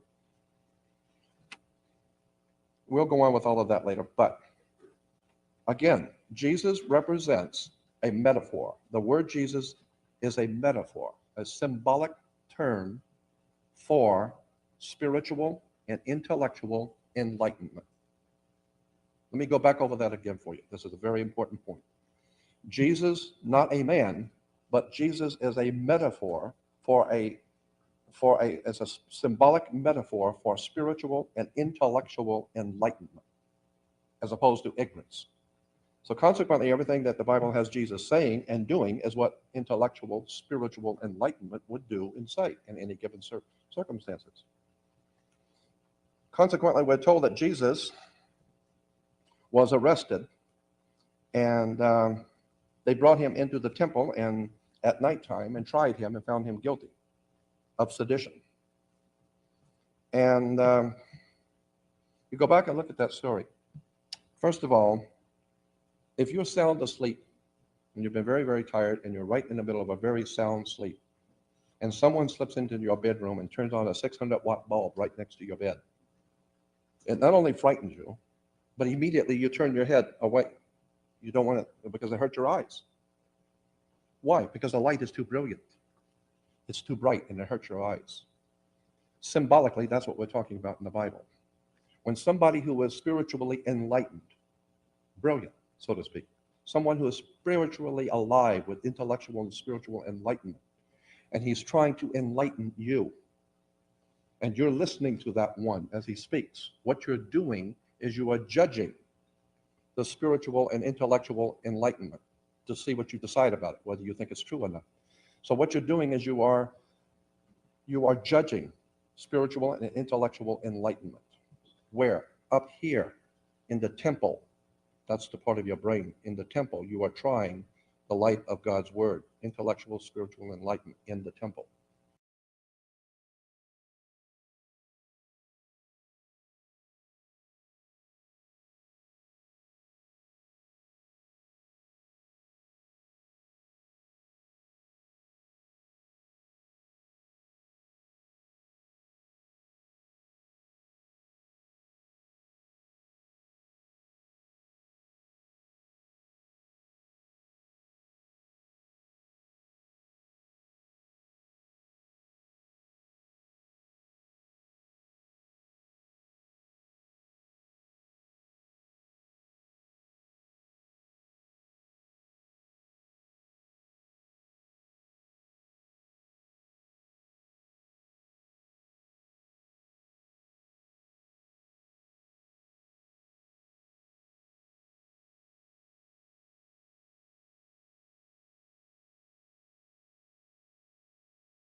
Consequently, when you decide after hearing someone who is trying to enlighten you spiritually, you've decided that this guy is full of bull and you don't want to hear him anymore.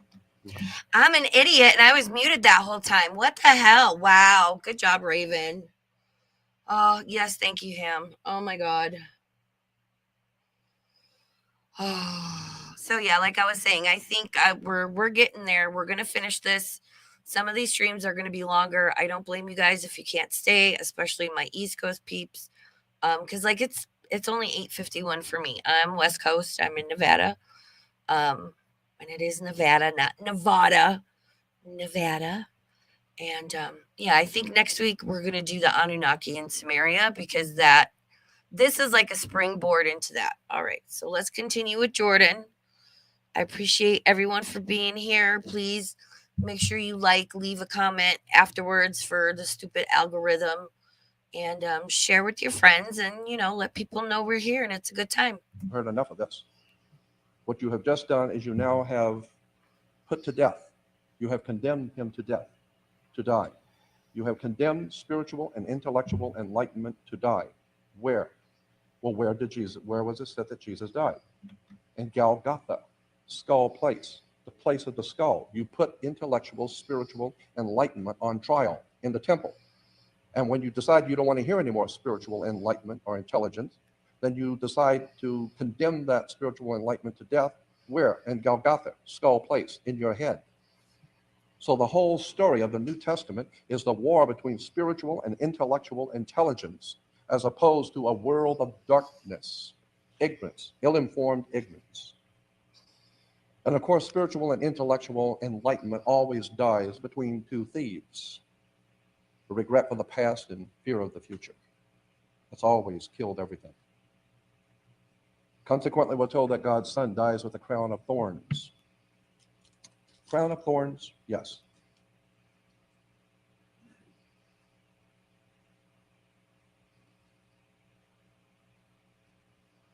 The Statue of Liberty has a crown of thorns.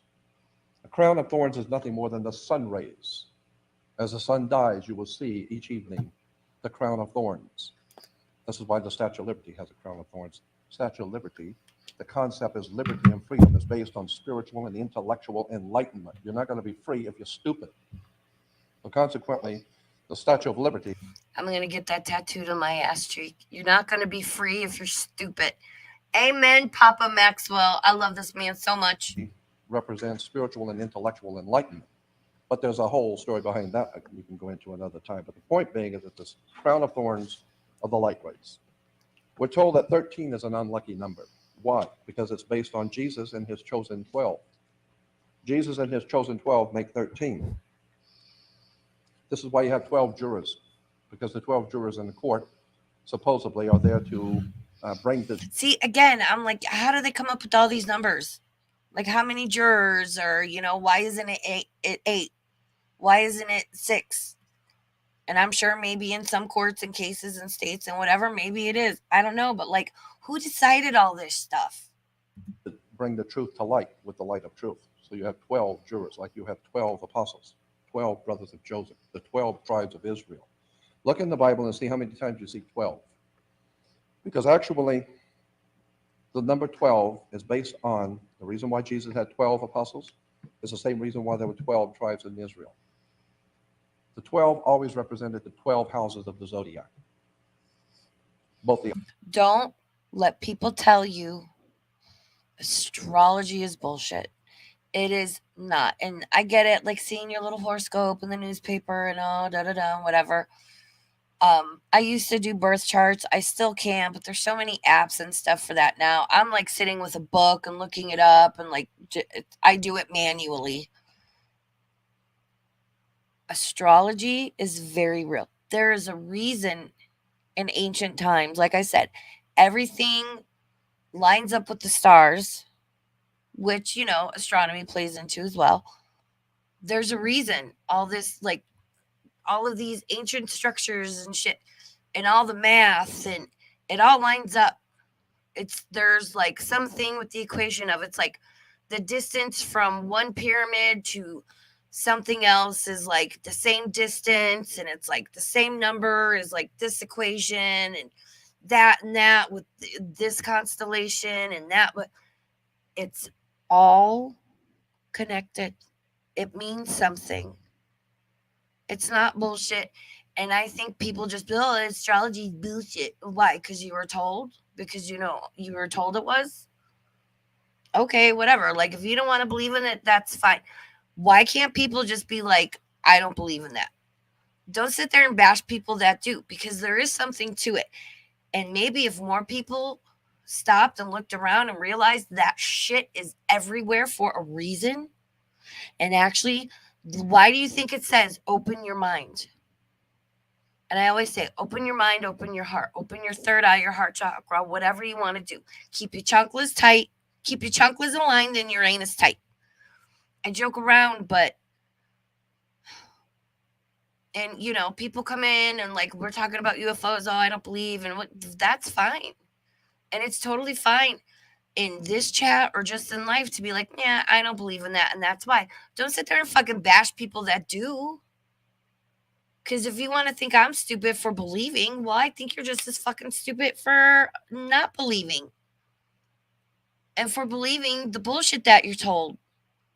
And worshiping some fucking satanic pedophile that's shaking their ass on stage and has done sold their soul off. But whatever. I'm the stupid one. The Old and New Testament is nothing more than astrology or AstroTheology.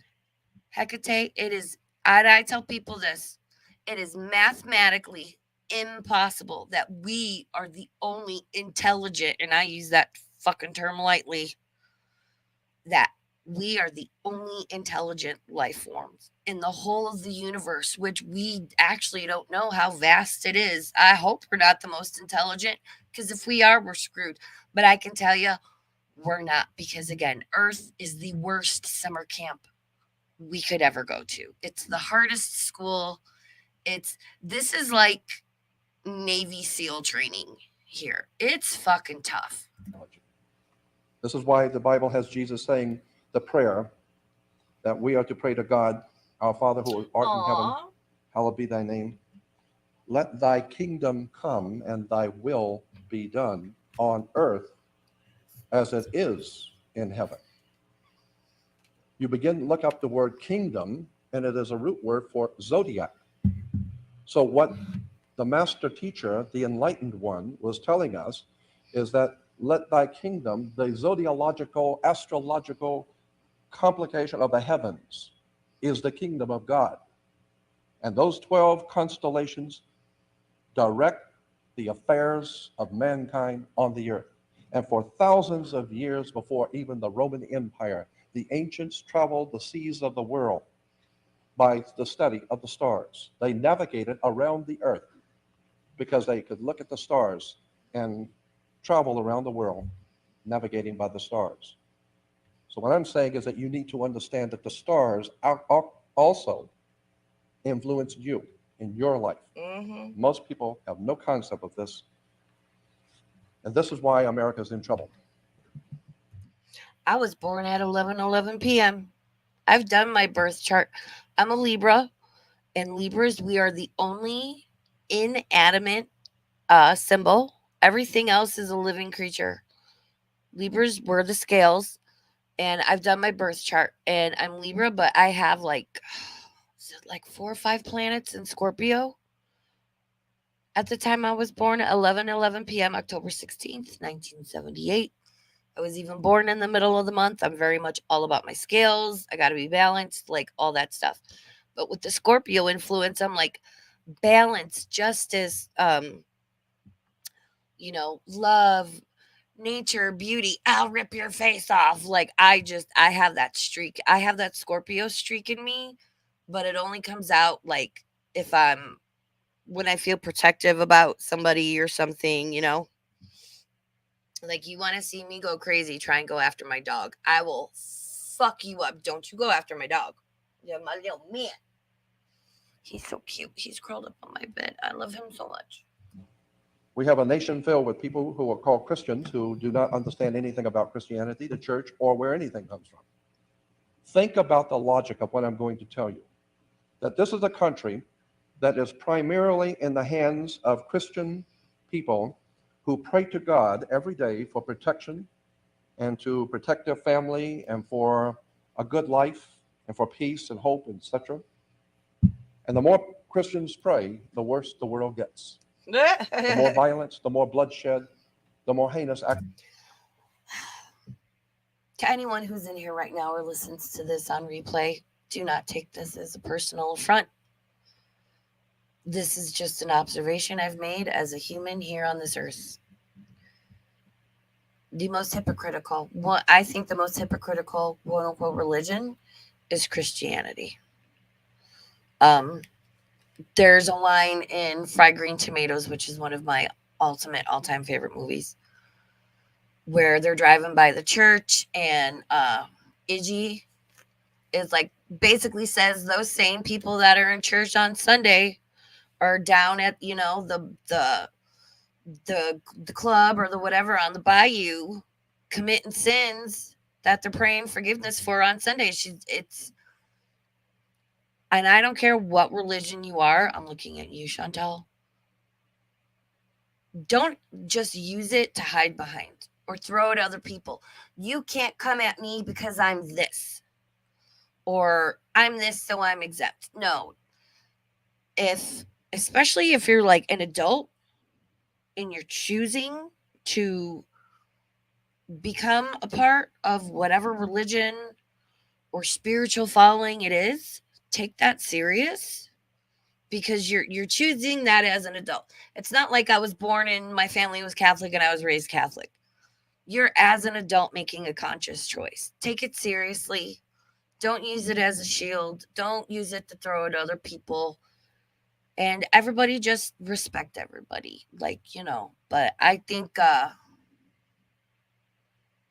you can't sit in church and preach love and acceptance and then you go out into the world and then you're going to literally to somebody's face, treat them like crap because they're gay.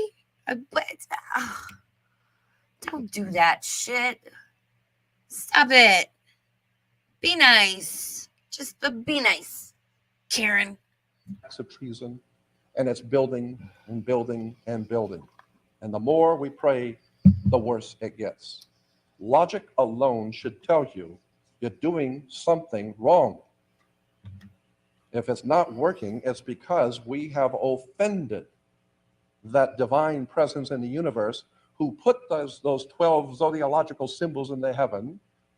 And in the book of Job 38, 31, and 32, 33, look it up, Job 38, 31, 32, and 33, where God says to Job, where were you when I created the blessed Pleiades? When I created Orion, the belt of Orion? Where were you when I created Mazzaroth? Look up the word Mazzaroth. It will tell you. It's a Phoenician Canaanite word called Hebrew. It's a Hebrew Phoenician Canaanite word. Mazzaroth means zodiac. The Bible has God saying to Job, where were you when I created the zodiac? This is what I'm saying.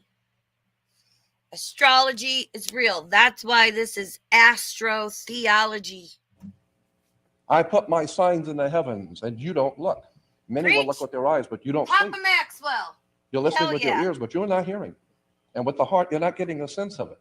And so consequently, since we are offending the divine presence in the universe by calling down evil upon something that God has created, the divine presence in the universe is very fearful. It doesn't care if you're right or what you think or how you believe. Either you're right or you're wrong.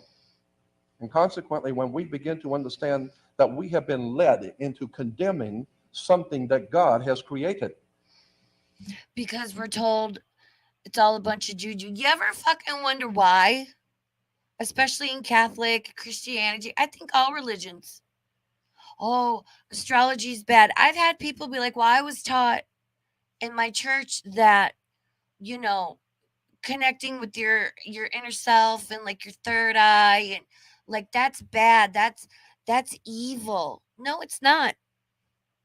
Again, who do you think is going to be easier to control? What group of people?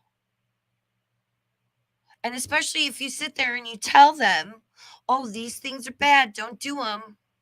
Don't get in touch with your abilities or, your higher self. Because there's like, if we're all pies and we're all 8 slices, 1 slice is down here on earth. There's a small sliver of us down here in these bodies. That's why people will be like, I tell them, talk to your higher self, connect with your higher self. Why do you think, again, all this shit is all in our faces, but yet we're told it's bad and it's not real? And in churches and religions, it's looked down upon.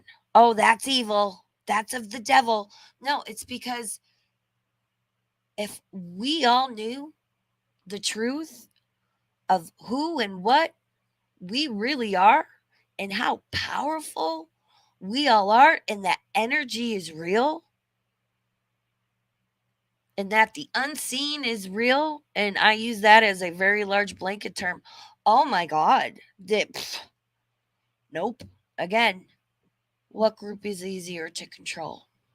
We are in serious trouble in this country because we don't have leaders. We have misleaders. Mm-hmm. We have people who make tons of money on Christian television with their little homosexual hairdos and their diamond rings. And Joel Osteen can suck an entire bag of dicks. I hate that man. All of their wristwatches dancing around singing praises to the Lord, and never realize the very word Lord, Lord, comes from Lard, Lord. And why is Lard? Lord is grease. Grease is oil. Oil is Christos. And in the Greek language, Christos is where Pillsbury gets a cooking oil called Crisco. Crisco is Christo, and Christo is Christ. Oil, when it congeals, is called Lord, Lard. Wake up and get a life.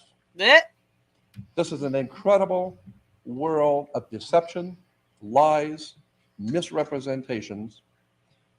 And as far as I'm concerned, until such time as we are able to, for the first time, actually understand what the Bible is telling us and where we're going, why do you think they have something in the Bible called the book of Revelation? Revelation is nothing more than the zodiac. I could go on for hours showing you. I was not able to bring a projector here so that I could show you the scriptures, the symbols, and the emblems. But remember that the entire New Testament is a metaphor, an astrological metaphor for the out. The entire Bible is. It's an allegory. It's not literal. And those people that take it literal and use it to persecute others, and then they want to go to church and preach love and acceptance. I can't. Working of God's plan on the earth, and we as Christians and Jews have been taught that this is something evil. Why? Why does the church say that astrology is evil? Here. Obviously, because they don't want you to know what they know. They're not stupid. They have been guided. Thank you, Papa Maxwell. What did a bitch just say? By the astrological symbols in the churches for 1,000 years. Yep. Why do you think Jesus fed his followers with 2 fish? The 2 fish are Pisces. Why do you think the Pope wears the mitre? It's the symbol of the fish. The 2 fish are the 2 fish of Pisces. And speaking of symbols and the Pope, look it up. Look at the symbolism just in the Vatican. That shit is dark and evil. It's so wrong. The Vatican is a scary place. Let me go back and explain this to you. On the first day of summer, as I said, all of the religious teachings in our Western world come from the Northern Hemisphere, all right?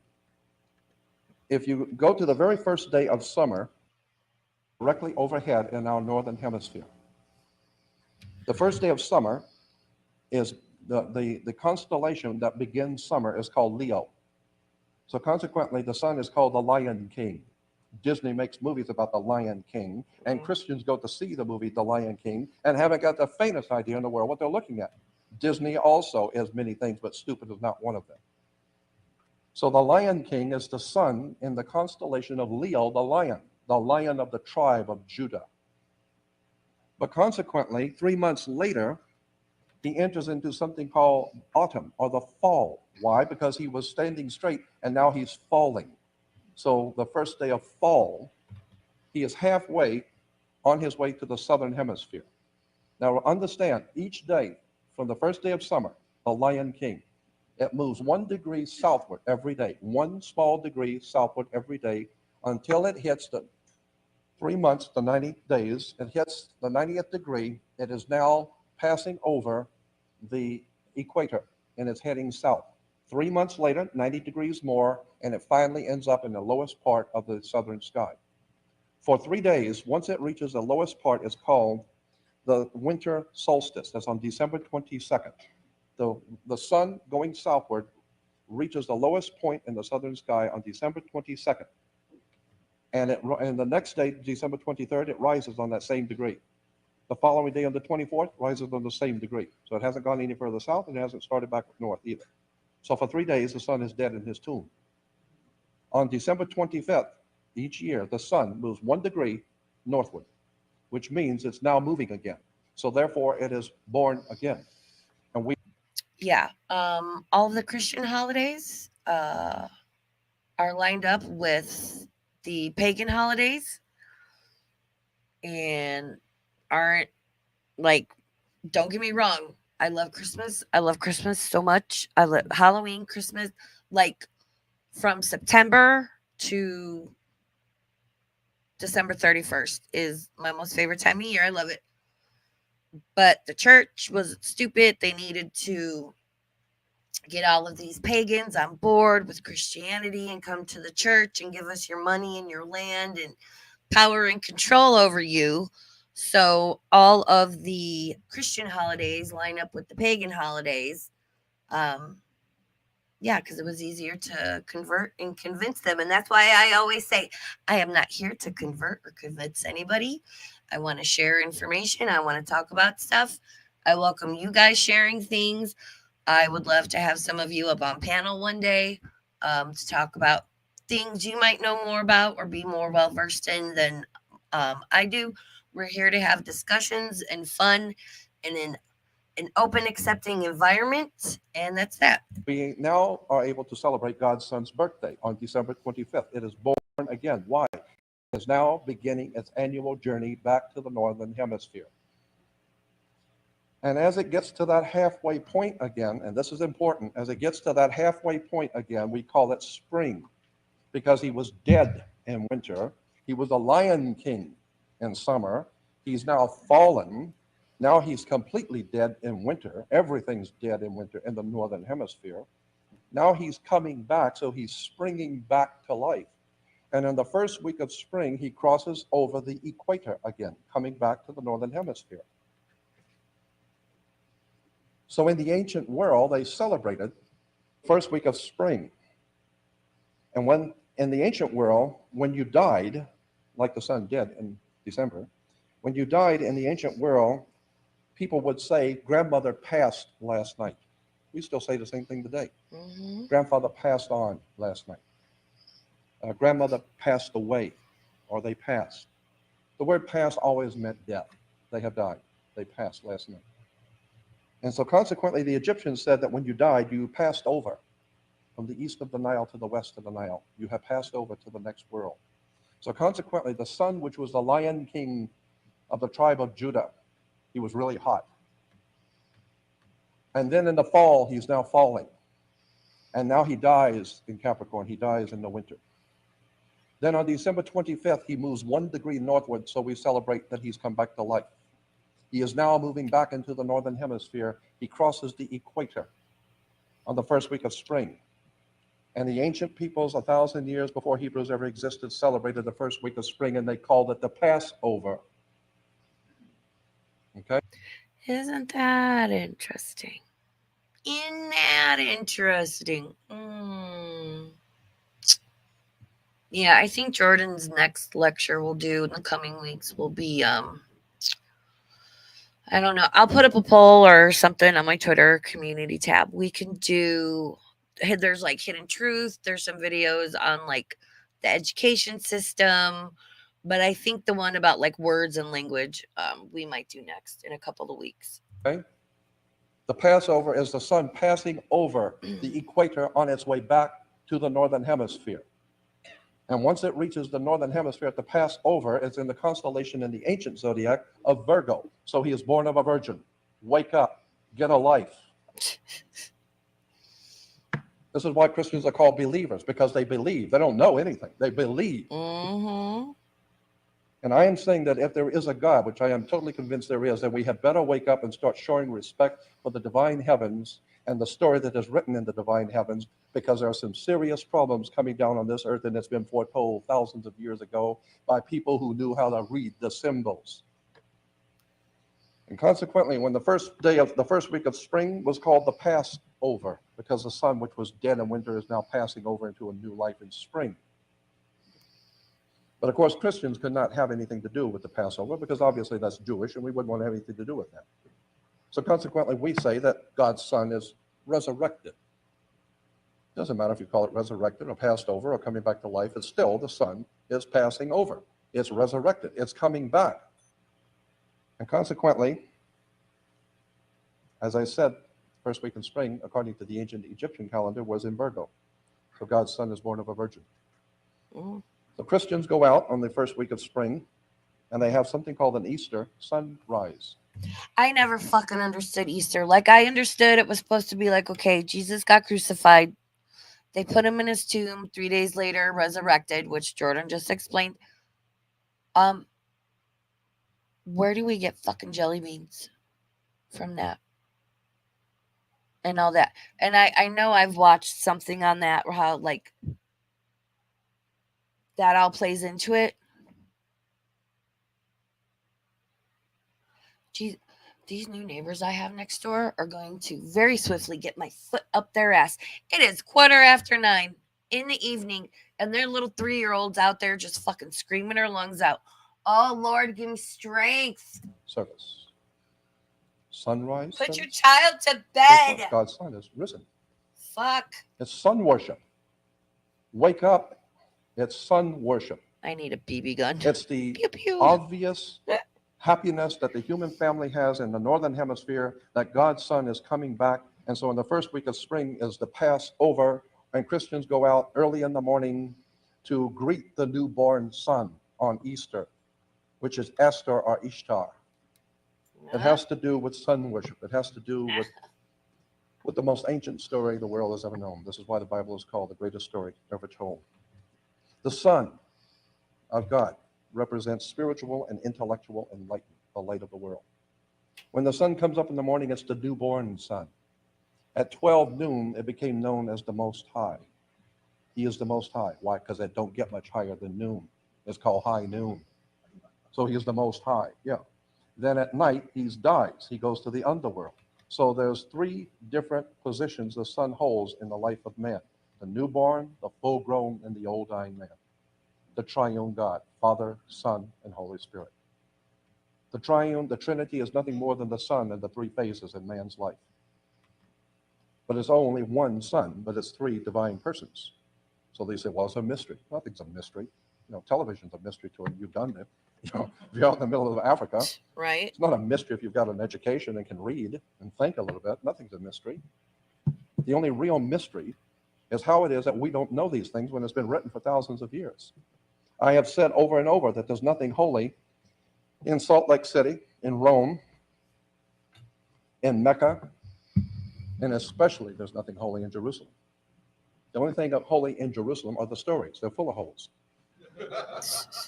And once you begin to see where these stories have come from, how they have developed, you begin to see that we have been misled.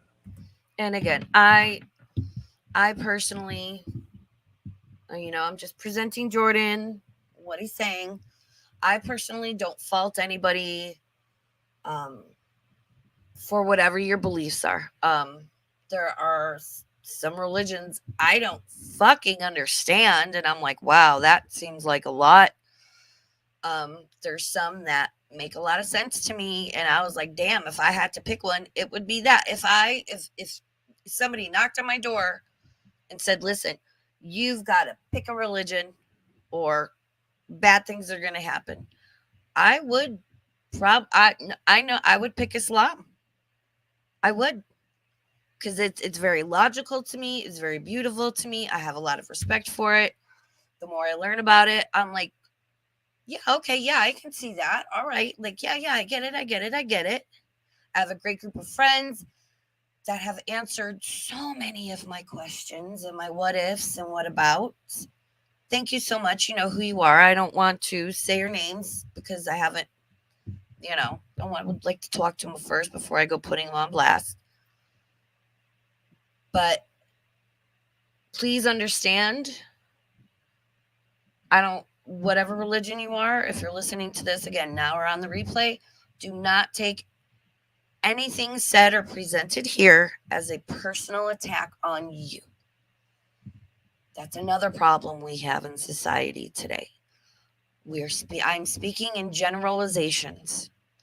Too many people take it as a personal affront unless I am naming you or saying this is directed at you. It's not. Please don't get upset. Thank you very much. We're being misled every day by our government, by our courts, by men who call themselves the authorities. In my life, I have no authority but the God who created me. And I will not bend my knee to no man, to no government, at no time, under no conditions, ever, period. Because I am well aware that there is a divine presence in the universe that men have called God. It has written its agenda in the heavens. And for thousands of years, mankind has known that and respected that. Now let me show you something. On the sun,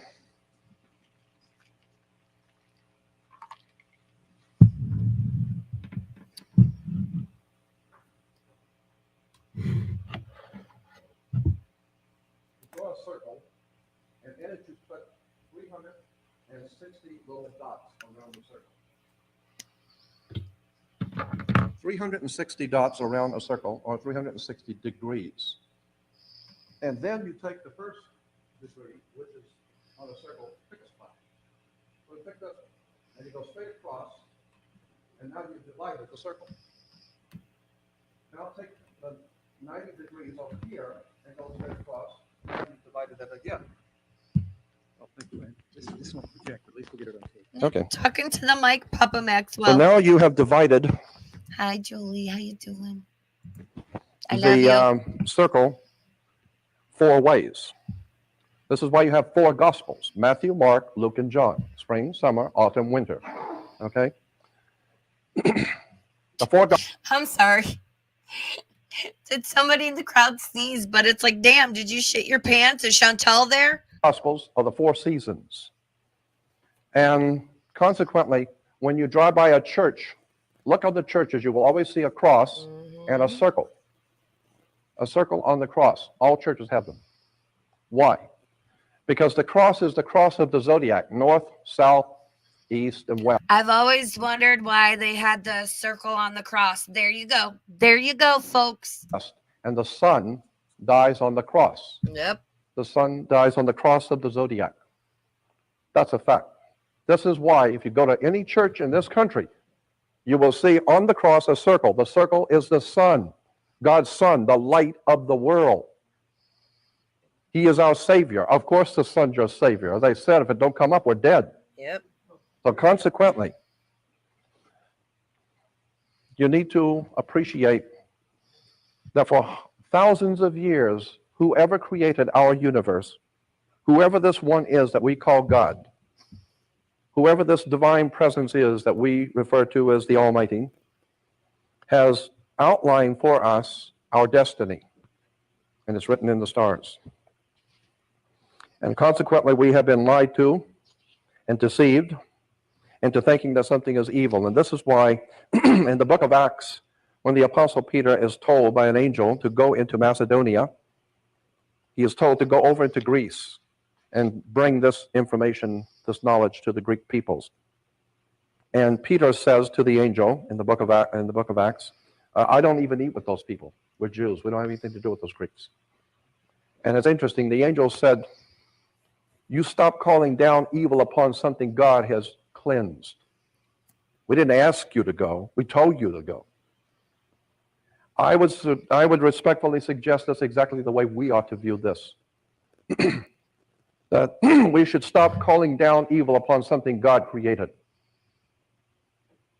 We should stop calling down evil upon something which the Almighty God has put into the heavens as a story for us to understand where we are going and what's going to come on the inhabited earth. Because I'm telling you that there are some very serious things beginning to come into focus, and things are going to start happening very soon. And if you understood astrotheology and understood the symbols in the zodiac, you would begin to see what's coming. Why did Judas go out and kiss Jesus? Do you recall that in the Bible? Jesus went out, when Jesus was going to be arrested, Judas went out and kissed him. What are we talking about? A grown man going out and kissing another one? Why? The Christians will tell you that Judas went out and kissed Jesus to identify him. Logic alone, if you just use a little intelligence, would tell you that's absolutely outrageous. Nothing could be further from the truth. The little town in which Jesus would have been was not Chicago's South Side. What up, Chicago? You know, it's just a little Mickey Mouse, little establishment out in the desert. And there's only 200 or 300 people living in that little village. And a man that supposedly is healing the sick and raising the dead, so that even Caesar in Rome knows about him. Yeah, I never understood that part in the story of like Judas and all that. Is what to identify him? I'm sorry. I would like to me in my mind, Jesus was like the Elvis of his day. Everybody fucking knew who he was. So yeah, that makes no sense to me.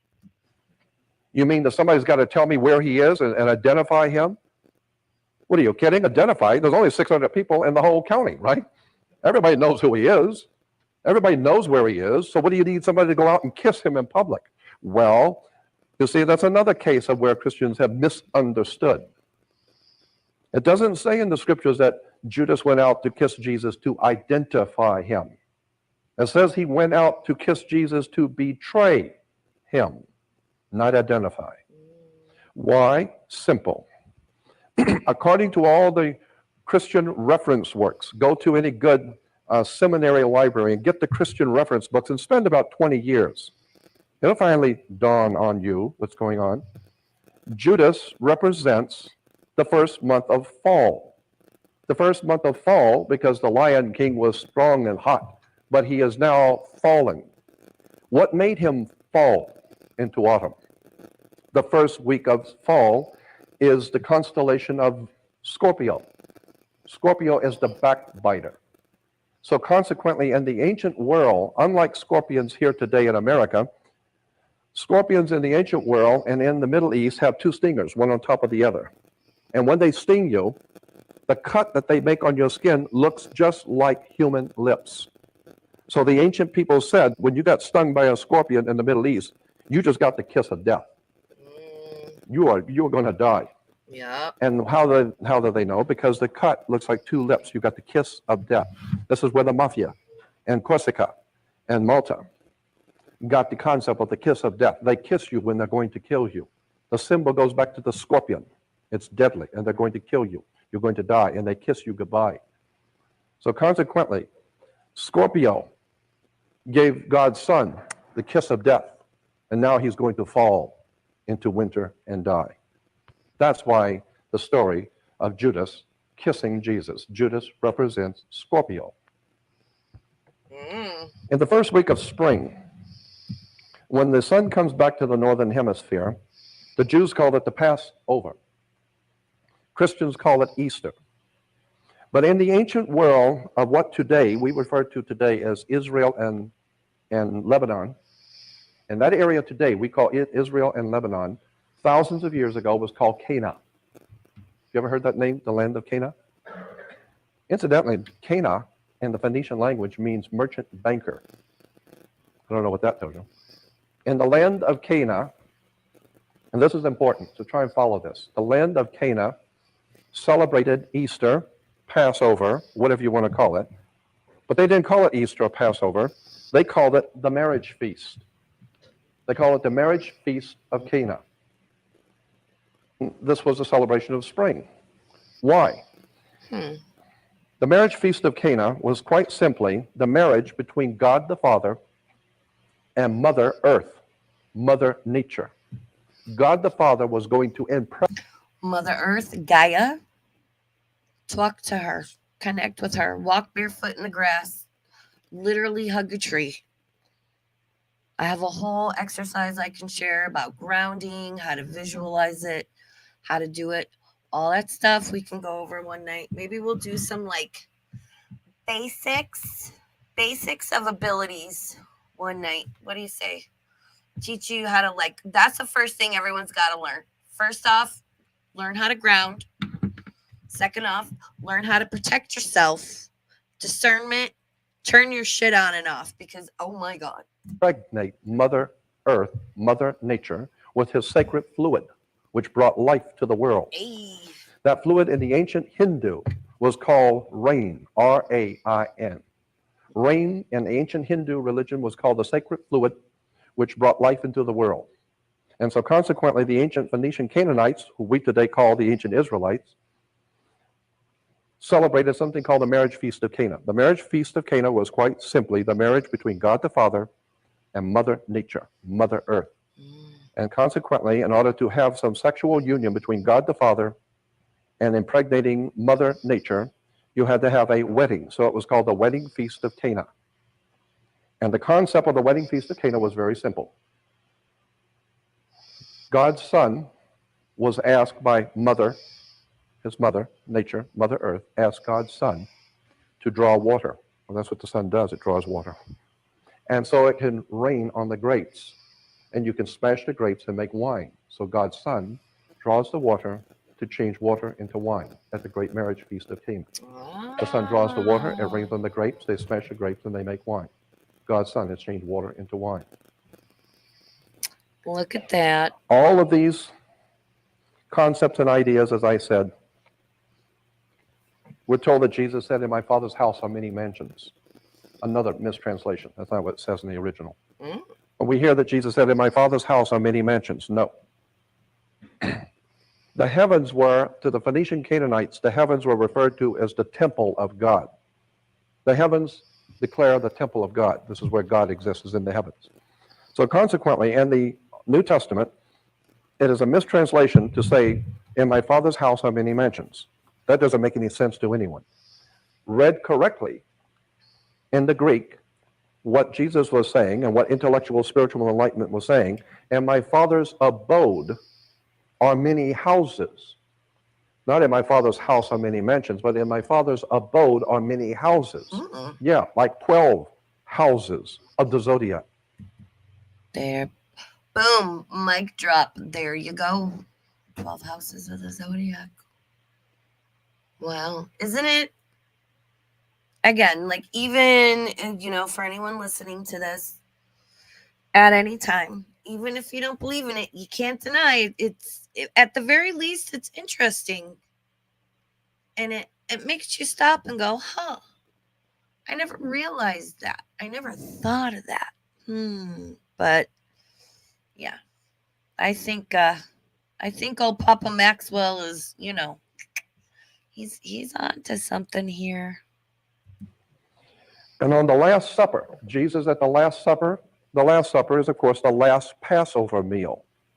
Because every spring they would celebrate the coming of the sun in Virgo with a Passover meal, because the sun has passed over. Well, the idea is that in the last Passover would be the last year in the particular sign, and the next year would begin a new sign. And as I said at the beginning, Moses comes down from the mountain, he sees the children of Israel worshiping the golden calf. The golden calf, again, was the sun in the age of Taurus. And Moses comes down to bring the new law, a new beginning, a whole new religion. Now this time, Moses is bringing the new religion, which is going to be the age of Aries, the ram. And so consequently, the Jews today still blow the shofar, or the ram's horn. They blow the shofar, which is celebrating the sun in the age of the ram. Their father, Abraham, the shofar. My Father's house are many mansions. No.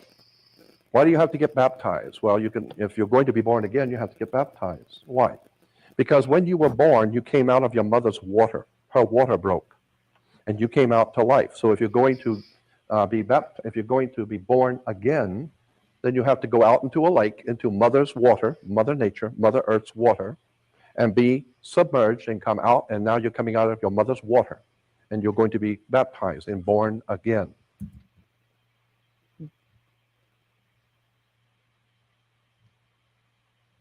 So much makes sense that he says about why things are done and the words and what they mean and why do we do the things we do and all that. And there you go. And there's a whole thing about, he kind of touched on it earlier in this lecture, about the power of language and words. And fun fact, our U.S. Courts are actually maritime admiral law. And we'll watch that lecture, but, it's like the terms that are used, like he was saying, court, you play games on a court, you use a racket,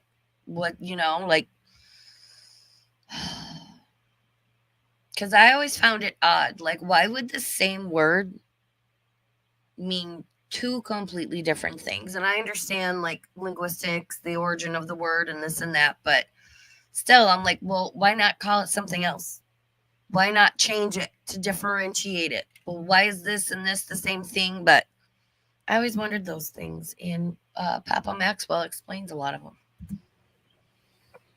We could go on and on We're living in the last days, in the end time. We sure fucking are. Yes, we're living in the last days, in the end time. I'm sorry. Society, civilization, the U.S. is on the verge of fucking collapse. And if we keep coddling these people and their fucking feelings,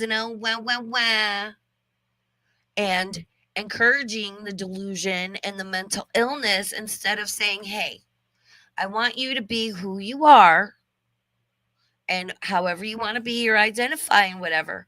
However, we need to have we need to protect people from themselves.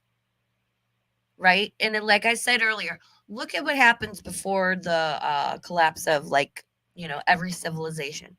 What happens now? The gender ideology, all of that stuff. All of that happens. Everything, there's no, and I'm not saying I'm all for gay marriage. I'm all for women's rights. I'm all for, if you want to identify and transition, great.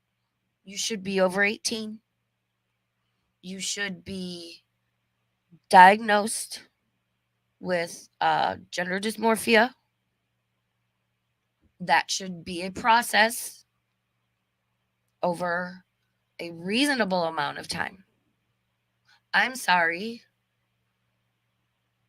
I don't think a 9-year-old has the intellectual or cognitive, emotional, and such capacity to say, I'm this opposite gender, and they get put on puberty blockers, and I think that's too much.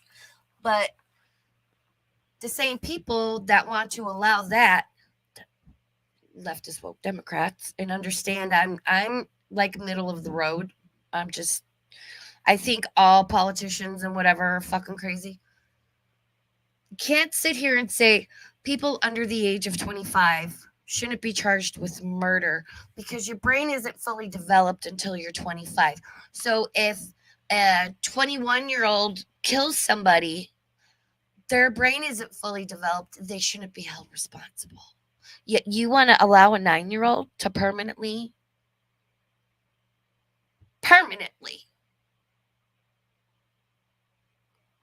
fuck up their body?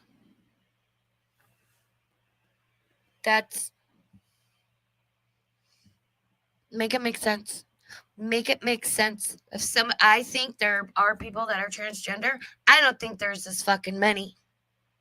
I think there's a lot of people that were coddled growing up and they were not taught or given any sort of coping mechanisms to deal with stress and anxiety, depression, and it sucks. And this is coming from somebody, I've put myself in the psych ward multiple times. The first time when I was 15, I spent my sweet 16, my golden birthday, in the psych ward because I had abuse, I had trauma. I said, I'm not okay. And if I'm going to be anything near a functioning adult, I need to start dealing with this now when I'm 16. So I don't grow up and go out into the world. And keep in mind, this was 1994. This was the age of Kurt Cobain and heroin. And I was like, ooh, something bad's going to happen to me if I don't deal with this now,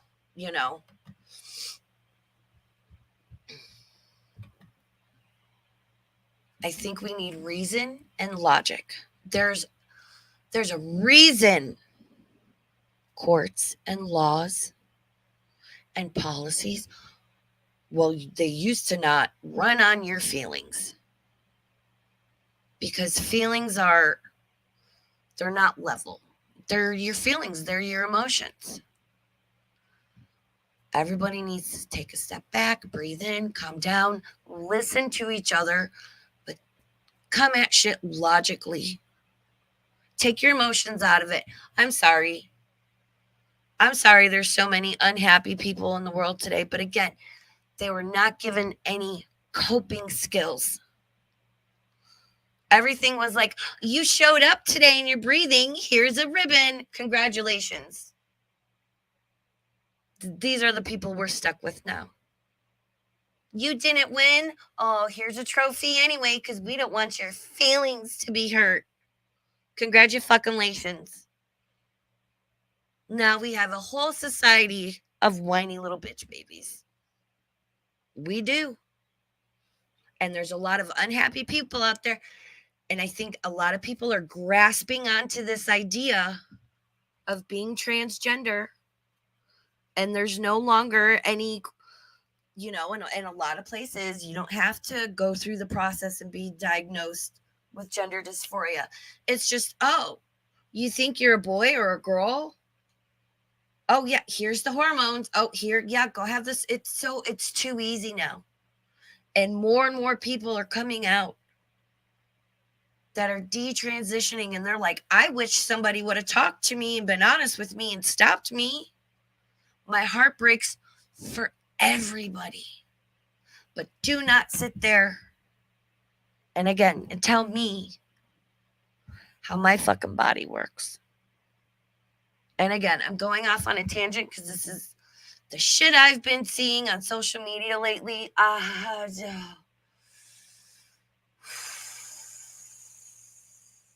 Wow, it's a fucking lot. And like I said, I'm sure I'll have people be like, oh my God, did you hear what Raven said? Yep, I said what I said, and I say it with my whole fucking chest. We need reason. We need logic. A lot of y'all out there need to stop patting people on the back for their mental illness and delusion, because it's getting fucking ridiculous. Great. A 16-year-old biological male that's been on estrogen for 6 months is not getting period cramps, does not need tampons. And if you want to know where you're going to stick that honey, I can tell you, because there's literally only one place for you to do it. And that's up your ass. Because last time I checked, you don't have a vagina. You don't have a uterus. You are not getting a period. Please stop. Please stop. It is a disservice to women. And as a woman, I am not cisgendered. As a woman, I'm starting to speak up about it. This is all craziness. Our civilization, our societies are crumbling. And I wish everybody can be themselves, find balance and happiness and strength and coping mechanisms. But we need to do it in such a way we are not encouraging and coddling the craziness of it. And we can all sit and be cool and have discussions, because that's how life and humans and people work. You can have a group of 5 people, 5 million people. Not everybody's going to agree or accept things, but you can be respectful of one another. Oh, Papa Maxwell, you yeeted out of here at just the right fucking time. Take me with you. Of what? We're living in the last days of the age of Pisces. Pisces is a symbol of the 2 fish. And this is why Jesus is called the great fisherman. The 2 fish. What's coming? What is the next age we're going into? Well, go to Luke in the Bible, in the New Testament, Luke 22:10. Luke 22:10, the apostles asked his 12 followers, asked Jesus, where are we to go now that you're leaving this world? Where are we to go? And he says in the book of Luke 22:10, go into the house, go into the city, and you will see a man carrying a pitcher of water. Go into the house of the man with the water pitcher. The man with the water pitcher, the house of the man with the water pitcher. Is this the house of Aquarius? Because that's a symbol of Aquarius, is a man carrying a pitcher of water. Go to any good Christian, Jewish reference work in the world, and all reference works will tell you that in the ancient world, no man ever carried water, ever. That was unheard of in the ancient world. Men don't carry water. Women would go to the well. Women would get the water. Never would a man go to get water. It was unheard of. That was a woman's job. She goes to the well. Well, then why would Jesus say to his apostles, go into the city and you will see a man with a water pitcher? Go into the house of the man with the water pitcher. The story is an astrological story saying that the last Passover, the Last Supper, is in the age of Pisces, the two fish. And now we're going to go into the house of the man with the water pitcher, the next 2,000-year period coming, which is called the kingdom of God, that we're all praying for God's kingdom to come and his will to be done on earth as it is in heaven. And I have news for you. The kingdom is going to come like it is in heaven on earth, whether you like it or not. And whether you understand it or not, it just don't matter. It's coming anyway. No. The world events are fastly coming to a place where we're going to discover that we've been lied to and deceived by the religions and the governments of the world. I hope I'm not here. I hope I've popped out of this meat suit and I've gone back home, but I will not leave until Winston goes. So I want Winston to live like 20 years because I love him so much. I love him so much. I love that fucking dog so much. I won't leave Winston here alone without me because that's my baby. But yeah, I hope I'm not fucking here because goddamn. And so I'm saying that I feel it is a time that we should now begin to reflect on what it is we believe, why we believe it, and remembering that the scripture says many will look with their eyes but not see, listen with their ears but not hear, and with the heart not get the sense of it. We are going into some very perilous times, and it's an idea whose time has come to wake up and do your homework. And I want to thank you for listening to me. Now he's going to answer questions. Do you want to take a few questions, maybe, if you have any? How much time? All right. Just because you're asking questions does not necessarily mean I have the answer. Are we good? Are we hanging in there? We're at the halfway point. Do we need a potty break? Do we need a cigarette break? What do you need? I think I need a potty break. I see most of you on your phones. I'm going to let this play. I got to go pee. So I'm just going to let this play. I see my friend Anthony Hilder's here. I've been drinking water, man. There's my friend Anthony Hilder. Yeah. Anyway, is there anyone has any questions on this? And I'll entertain a few questions. Oh, wait, if you could come to the mic, actually.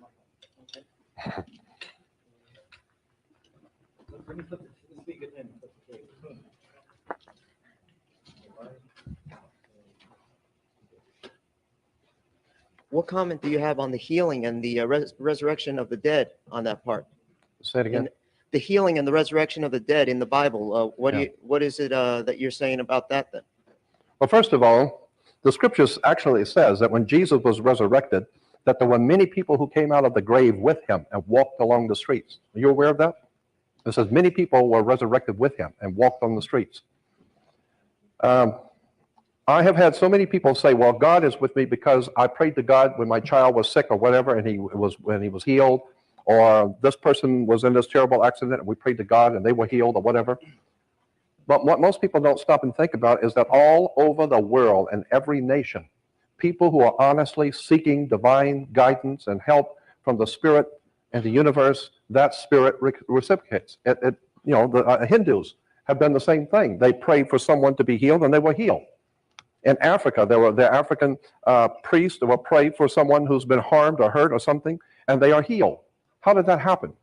Well, in their language, they would tell you, well, their God, their spirit, protected and healed this individual. Well, the Hindus will tell you the same thing. In China, they have the priest who will heal and pray over you, and it will heal you. And you say, well, how is it that all of these people will pray to their gods, and it works? It's because there is no personal God. There a presence in the universe that operates through us, so that if you sincerely are asking the Spirit to help you, it doesn't matter what color, race, creed, or color, or where you're from, that divine presence in the universe that men has called God operates through all of us. So it doesn't matter if you're in China, or if you're in Africa, or if you're in America. It just doesn't matter. That God is the God of all mankind. It operates through all of us. God is far too big for one religion. So consequently, when I use the term God, I'm not talking about the Jewish God or the Hebrew God or the Christian God. I'm talking about the divine presence that holds the whole universe together, and it has an agenda, and it responds to human life on the earth. So that if you are praying for something to happen, or praying for someone to be healed, and it happens, it's not because of your particular concept of God. It's because there is some kind of a matrix going on in the universe. Now the healing of the resurrection or the bringing back to life. Right. You were talking about Jesus being not a person, but But a symbol but a symbol, of right? intellectual enlightenment. Right. Okay. And how is it that it's saying in the Bible that he resurrected the dead, and also that he made people walk and so forth, let people see and all this? Yeah. This is what the spirit of intellectual, spiritual enlightenment accomplishes. The spirit of intellectual, spiritual, and intellectual enlightenment does help people to see things. People say, "Oh, I see what you mean. Oh, I see." Now, it doesn't mean you were blind. It just means now it's opened up your eyes to understand a particular concept you didn't know before. So consequently, God's Son has now healed you from your blindness so that now you see. And before, you didn't know what to say. You don't know how to answer anybody. But now you have the answer. So now he has taught you to speak when you were dumb. So the whole concept of the Son giving you life, resurrection, the resurrection also can go all the way back to reincarnation. Yeah, but you're saying you're starting saying that he's not a person. Yeah. You're saying that basically he's just A like you're metaphor. saying the light, the Intellectual, spiritual enlightenment. right. And if the Bible says that he's walking on the land, okay. Yeah, the Bible also said he walked on water, and it does. Right. You go out at 6 o'clock in the evening, watch the sun go down on the Pacific, it walks on water. So the sun walks on water. True. But then again, also, if he is the Son of the Almighty, he could do many things. You know what I'm saying? Well, he does. That's true. He brings life into the world. He heats up the world. He's the essence of the Father. The Bible says that when you see God's Son, you've seen the Father. Why? Because the Son represents all of the qualities that we associate with God. First of all, he's our protector. He's our enlightener. He enlightens us. He feeds us and gives us life, which is energy. He brings warmth into our life. He does all these wonderful things for us. So you're saying he can't be a man? Not that I say he can't be a man. I'm just saying that the story itself is called AstroTheology, right, and has been told by 15. Is it just me, or is this guy that's asking the question, like, he's kind of fucking annoying me? I don't know.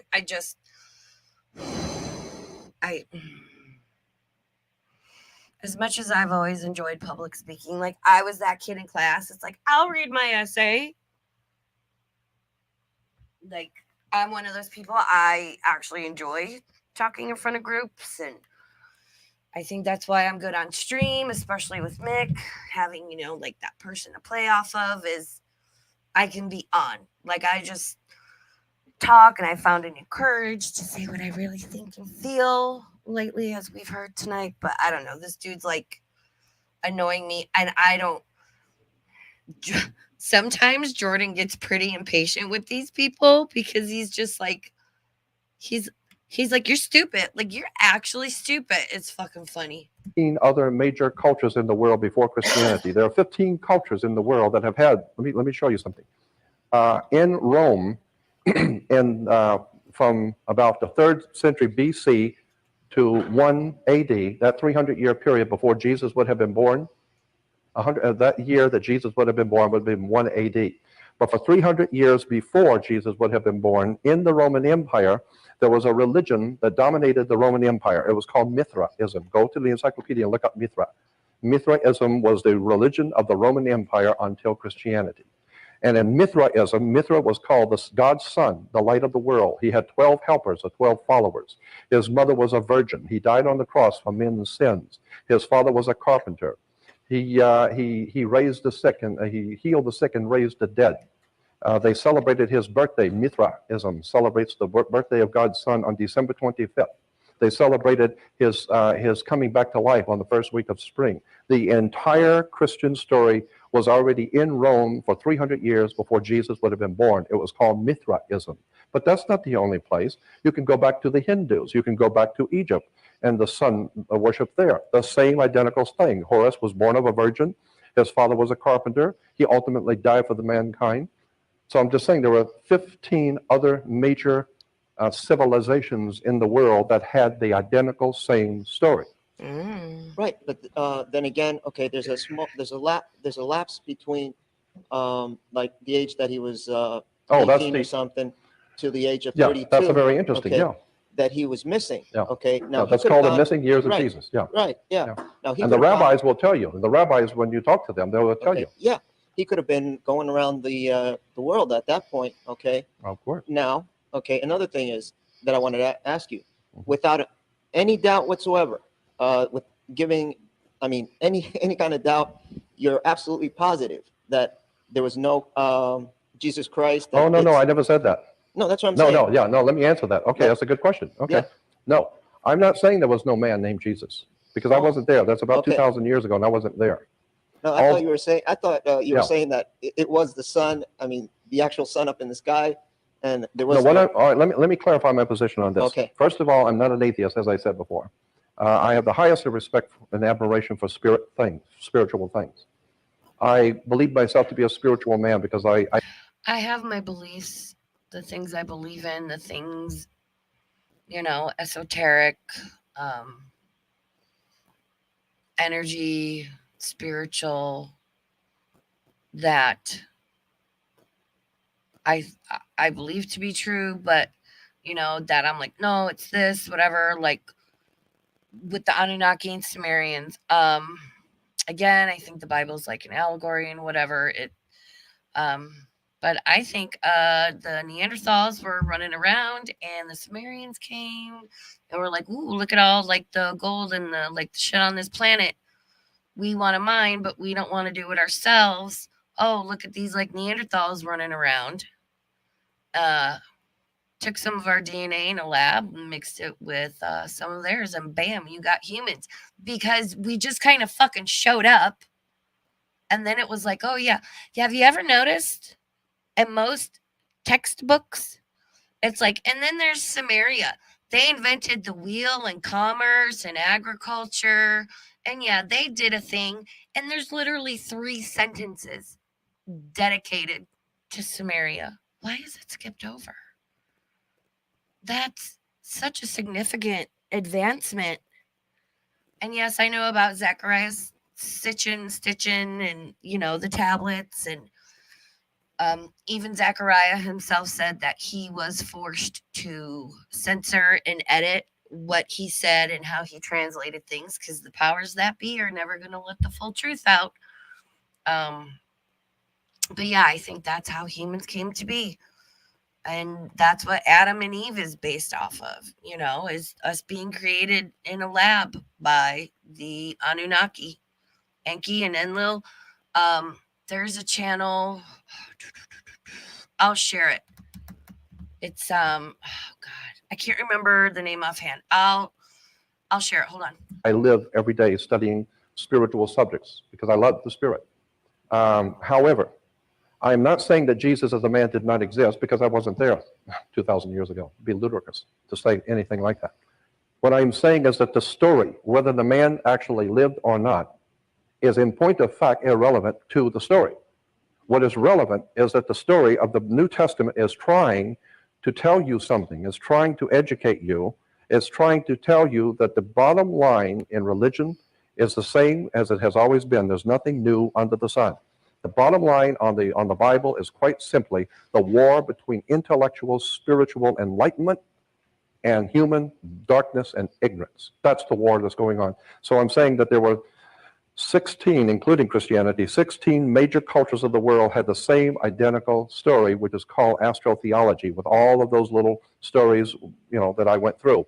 Now, whether there was an actual man named Jesus or not, I don't know. I wasn't there. But what I do know from 43 years of studying this one subject is that there were 15 other cultures that had the same identical story. Now, let me throw this in real quick. When the Dead Sea Scrolls were found in 1948, in 1947, 1 year before the Dead Sea Scrolls were found, there was another set of scrolls found that very few people know about. They're called the Nag Hammadi, N-A-G, Nag Hammadi manuscripts. Definitely, if you have not looked into the Nag Hammadi, here, let me. Nag, I think it's Hama. I think that's how you spell it. Definitely do so. There's so much. There's the emerald tablets. Oh my God. There's so much out there. We are not being told anywhere near the truth of this world, our existence. what's really out there, like, but the elites know and they keep it from us. The Naj Hammadi manuscripts were found in Egypt in a little town called Naj Hammadi.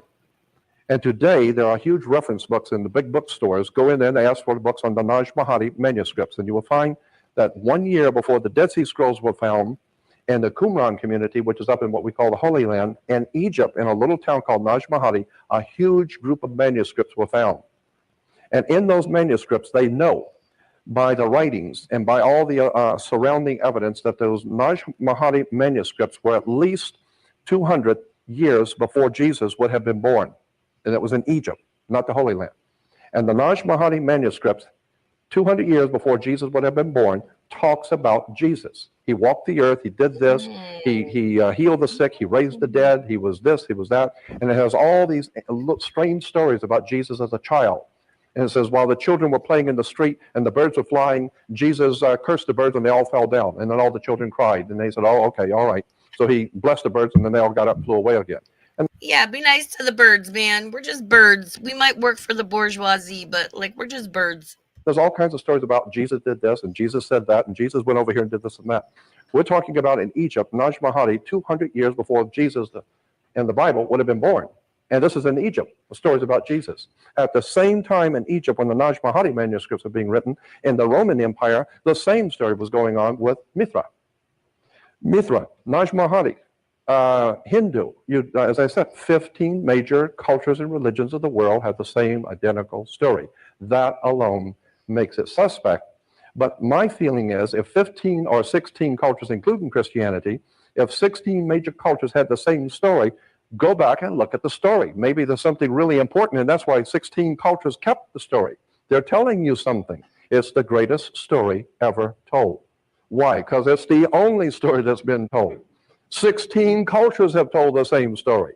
It's the war between light and darkness, between intellectual, spiritual brilliance and stupidity and darkness in the minds of men, which is obviously, even to Christians and Jews today, the essence of religion. The religion is to wake up so that it finally, quote, dawns on you. The sun finally dawns on you what's being said here.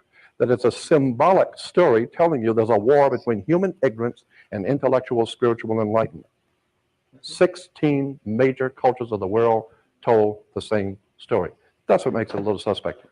That's why I always say, and it's in my intro, and I told Mick I want it. This is the only text I care if you put in there. Open your mind. Open your mind. Open your heart. Being open to new information that might oppose and or challenge what you were raised to believe, what you were told growing up, what you've come to believe in your adult years through your experiences, hopefully research, and learning things. Hearing out an opposing view, information that challenges you, it might make you uncomfortable. Yeah. It might be like, and might make you sit there and be like, is what I've been following and I believe, it makes that seem kind of like not right. Like, have I been wrong all these years? Man, we learn and we grow. It's okay. But to sit there in any vein of any topic, of any subject, and refuse to assimilate any new information in, whether it's religion, whether it's, scientific discoveries or just whatever it is, whether it's learning about new food or how to do new things, refusal of letting in any sort of new information, listening to an opposing viewpoint is willful ignorance. And that is the saddest fucking thing, especially in this day and age where, look, some of us are on different fucking continents in this chat right now. We're in different time zones, different states. If not for this thing called YouTube and the internet and all that, and somehow Chantal has brought us all together. Wow. None of us would be sitting here having this discussion. I wouldn't be able to share this information with you guys. And that's all I want to do is share the information. Yes, I'm passionate about some of it, and that's going to come through, especially with Jordan. It's like, oh my God, like, have you heard of this? And other things you'll hear, I'm like, I don't know, man. Like, go back and watch my Black Eyed Kids video from 2 weeks ago. You can hear, I'm like, oh, it's a great story, but I don't know. You know, like, very logical and measured in things.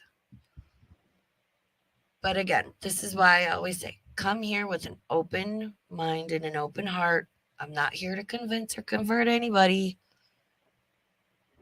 Listen to all the sides and all the things, because you might surprise yourself in what you learn and how you change and grow. And that is, I think, the most important thing in life, is to not stay stagnant.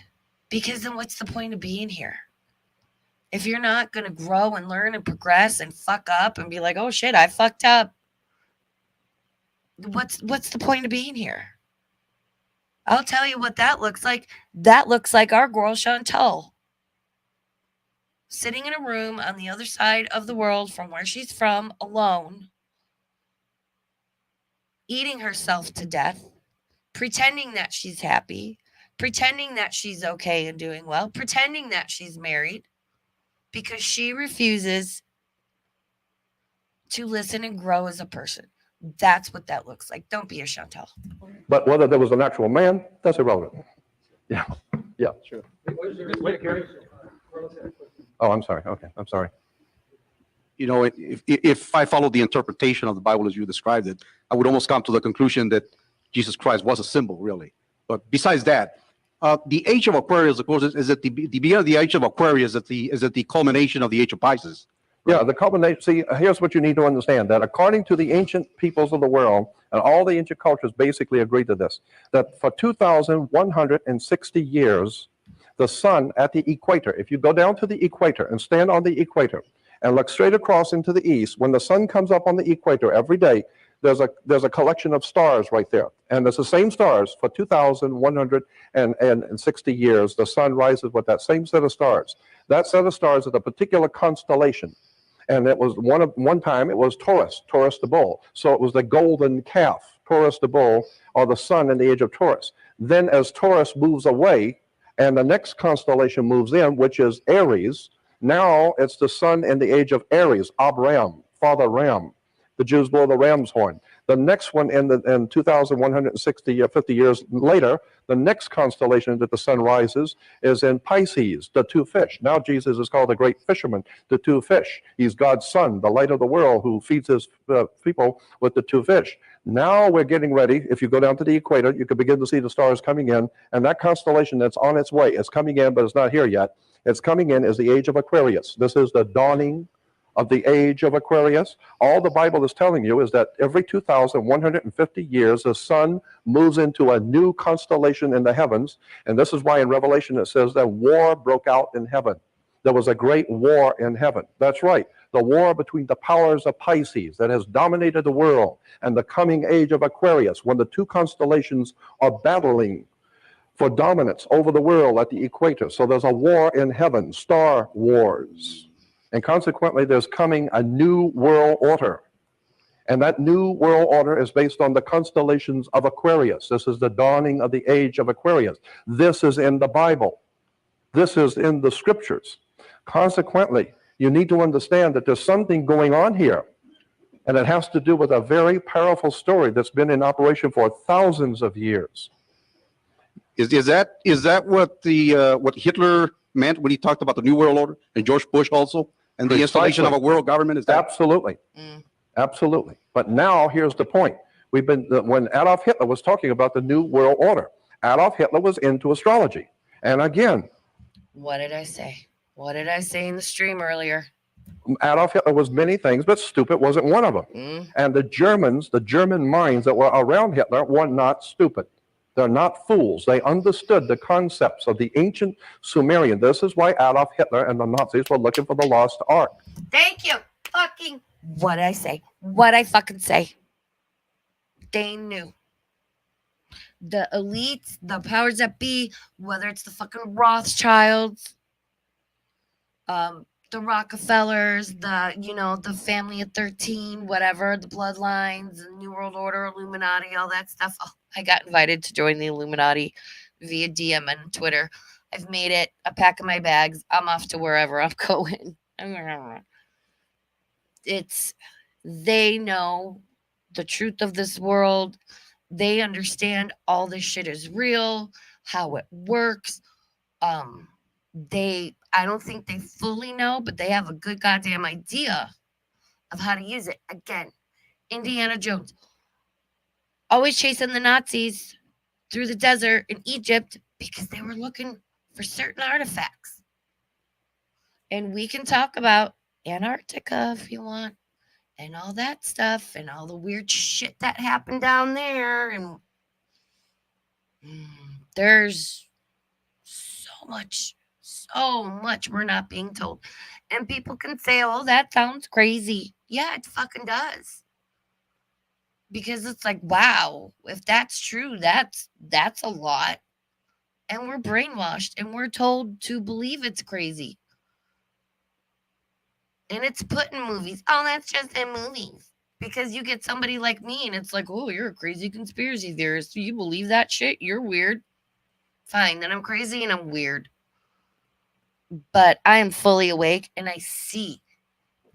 I've always felt like, those movie scenes where there'll be 100 people in a dark room and they're all standing there staring up at a movie screen, right? Just all zoned into it, like dystopian kind of vibe. And there's that person that's the only one that's like looking around like, what am I doing here? Why is everybody staring at this screen? Why is nobody, hello? That's me. My whole life. I have noticed shit my entire life. And I'm just like, wow, it's a lot. But yeah, what did I say? There's a reason they were looking for this shit. And you can call it ancient aliens and ancient technology and everything's a fucking meme. There are stories from across the world, across all cultures, that never had contact with each other, and carvings of, what looks to be aliens coming down in spaceships. It's like, why do they all have like their little Louis Vuitton bag? They think it's actually like a, like it'd be the equivalent of like a spacesuit, like putting a helmet on with like an oxygen supply to come down here. These civilizations never had any contact with each other on continents and stuff, but yet they all had the same interactions with these beings. When in Indiana Jones, when the Nazis were up in Tibet looking for the lost ark, why are they looking for the lost ark? Because it has to do with the age of Aquarius. The Nazis knew it. And they want to jump on this story before anybody else gets to it because they know it's coming. And consequently, Indiana Jones was sent by this government to find the ark because this government is a lot of things, but stupid isn't one of them. And they know the divine matrix of the heavens is getting ready to change. There's a coming new order in the universe. The old order of Pisces is leaving. A new order of Aquarius is moving in. Somebody better do their homework and find out because the world is changing. Now, in the Bible, there is a concept that the devil takes something that God has made and licks all over it. I told you that before in one of my lectures, that when I was a child, my dad used to go on Sunday mornings to the donut shop, and he would bring back a big bunch of donuts, but there would always be a couple of chocolate donuts. I take the chocolate donuts and lick them. Do we want to maybe do, I could do like Wednesday night. I can try and throw something together, find a couple things and whatnot. I'm willing to come back like Wednesday night and do a stream, a shorter stream on, because the age of Aquarius and what that all means is being mentioned a lot. But I would not mind. I would love to put some things together and grab some stuff and meet back here Wednesday evening to find out exactly what moving into the age of Aquarius means and what's, the significant and all that stuff. So, yeah, let me know if you guys want to do that. I might start doing, maybe we'll do like Freaky Friday and Way Out Wednesdays. I don't fucking know, but I don't know. I feel like I should be doing this twice a week.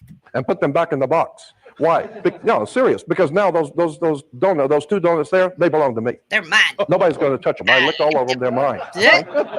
Same. Oh my And God. then I started. But when you begin to understand, that's what the Bible is saying. The devil has done. The dark side of the force. Those people who are here to do evil and to lie to us. That's what they've done. They have taken something that is beautiful, that is divinely ordained, as the march of world powers in the heavens, the kingdom of heaven is coming down on earth, the implications of the heavens dominating the earth.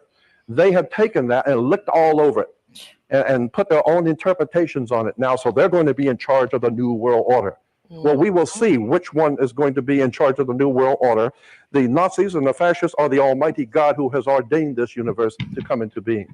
So I'm saying that if you need to understand that to say the new world order and the age of Aquarius, that's from the Bible. Go back and look in Genesis. It talks about the new order of the world that's coming. In the New Testament, it talks about Jesus or the Son of God who will bring the new order that's coming. So I'm saying that the Bible talks about a coming new order and the age of Aquarius. Now the question is this coming, is it going to be controlled by God or by the George Bushes of the world? Well, that's what we're talking about, anti-Christ. Incidentally, when you read the word anti, Hunter Biden's laptop, y'all. That's all I'm going to fucking say. Hunter Biden's laptop. Stop jumping on the bandwagon. Stop believing what mainstream media tells you. Biden, his family, they're no different than a fucking mob boss. Just, wow. Corrupt. Fingers and everything. Same with the Bushes. Money, money, money. Antichrist, anti, simply means the Clintons, fucking Hillary. Wow, yeah, Hillary Clinton is one sick fucking puppy. in our language, the word anti means to be against something. But that's not what the word antichrist in the book of Revelation means. Anti in Greek does not mean to be against. In Latin, anti means to be against. But in the Bible, the word antichrist means the one who would be in the place of Christ, one who would be in the place of the correct one. So anti doesn't mean to be against something. It wants to be in the place of it. So I'm saying the bottom line on this whole story of the New World Order and the Age of Aquarius is that God is going to install a new world on the earth. But there's something called an antichrist, which wants to be there first. They want to jump in on it first because they're clever and smart. The Nazis know. But you better go up to Tibet first. And then you need to go down to Egypt to get the lost ark because there's nothing. It's all part of a bigger story. So there's a war between Christ, Antichrist, between the true New World Order coming and that which the Bushes would like to jump in on quick before anybody finds out about it and be in charge of it. So I'm saying, I'm curious to see who's going to win this, the Bushes or the Almighty God who created this heavens. There's some serious problems getting ready to come down on this earth. And when you begin to see it take place, understand that it's a metaphysical story. It's already started. The Great Panini in 2020, I said from the beginning, the first rumblings I heard about it, I said that shit was bioengineered in a lab. It was released accidentally on purpose. Both of those found to be true. Research Fauci. He's not a fucking hero. Research Fauci in the AIDS epidemic. That man should be in prison. I was like, oh, wow, watch. They're going to come out with a poke bowl that's going to be, oh, everyone needs to get this. It's the cure. It's I said, and I'm not getting that shit. Most medications or vaccinations, anything like that, are studied for 10 to 12 years. And everybody's like, oh, well, they said it was okay. No, it was given emergency authorization. They wanted to keep the results of the trials they did do under wraps for 75 years. If you've got nothing to hide, you don't hide your ass. Turns out oh, it wasn't working and the way we thought, and they were giving the Pokeball to like dudes in the study, and then they were going home to their pregnant wives, and then oh shit, well, you're shedding panini cells and you're going to infect your pregnant wife, and now this and that. And like I said, don't jump on the bandwagon. Don't feel forced to go along with what you're told, because most of the time it's bullshit. It's a scare tactic. Don't be afraid to stand up or even just stay quiet, but take a step back and be like, I'm not on either side. I do that a lot. There's a reason all this shit's happening. Georgia Guidestones, I'm writing that down because I'm convinced this is all population control. And Jordan's right. There's some bad shit on the way. And it's funny how the Georgia Guidestones, no one knows who put them there, and suddenly they're gone. Because I think after the Great Panini in 2020, people started listening. And Handmaid's Tale is going to come to fruition soon. Because that Pokeball is going to make so many people sterile. And then add on top of that, everything with the gender ideology, transgenderism, all that stuff. Human race is in trouble. Society is in trouble. Yes.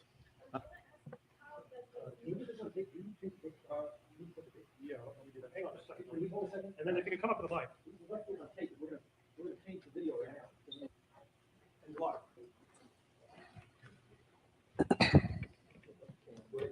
Okay, we're back to questions and answers.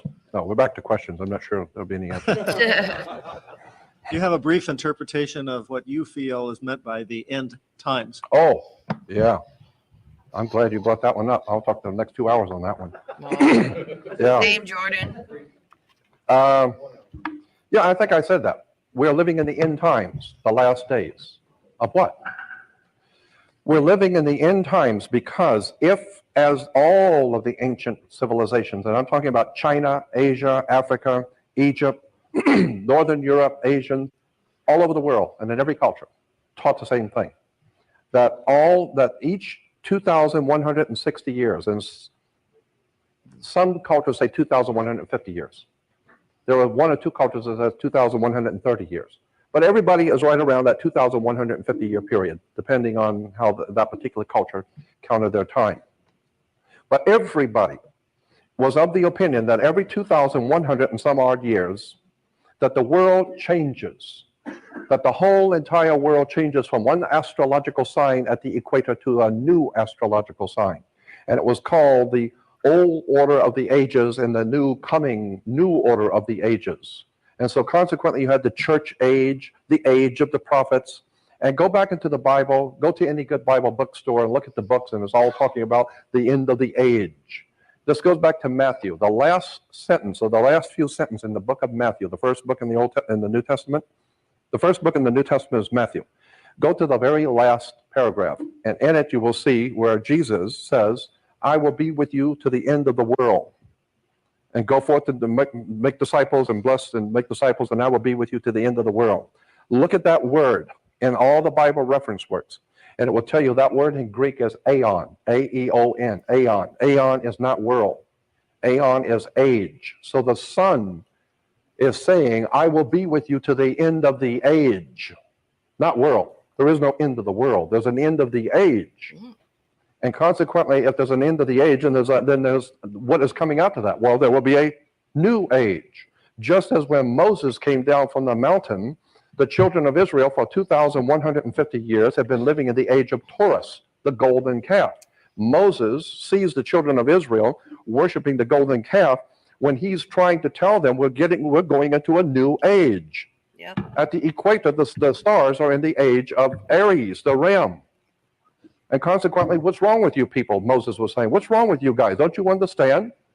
And they're saying, no, that's all that new age stuff. That's all that devil stuff, that new age. We don't want nothing to do with that. We're sticking with the Lord's correct way to view things. We are worshiping the golden calf, the sun in the age of Taurus. Yeah, but that's fine for 2,150 years. But that's over. It's through. Finished. Capiche? Wake up. We're starting a new religion. Here is the new law for the new dispensation, the new religion, which is the age of Aries, the ram. So instead of having a golden calf, you need to go out there with a ram's horn and blow the shofar.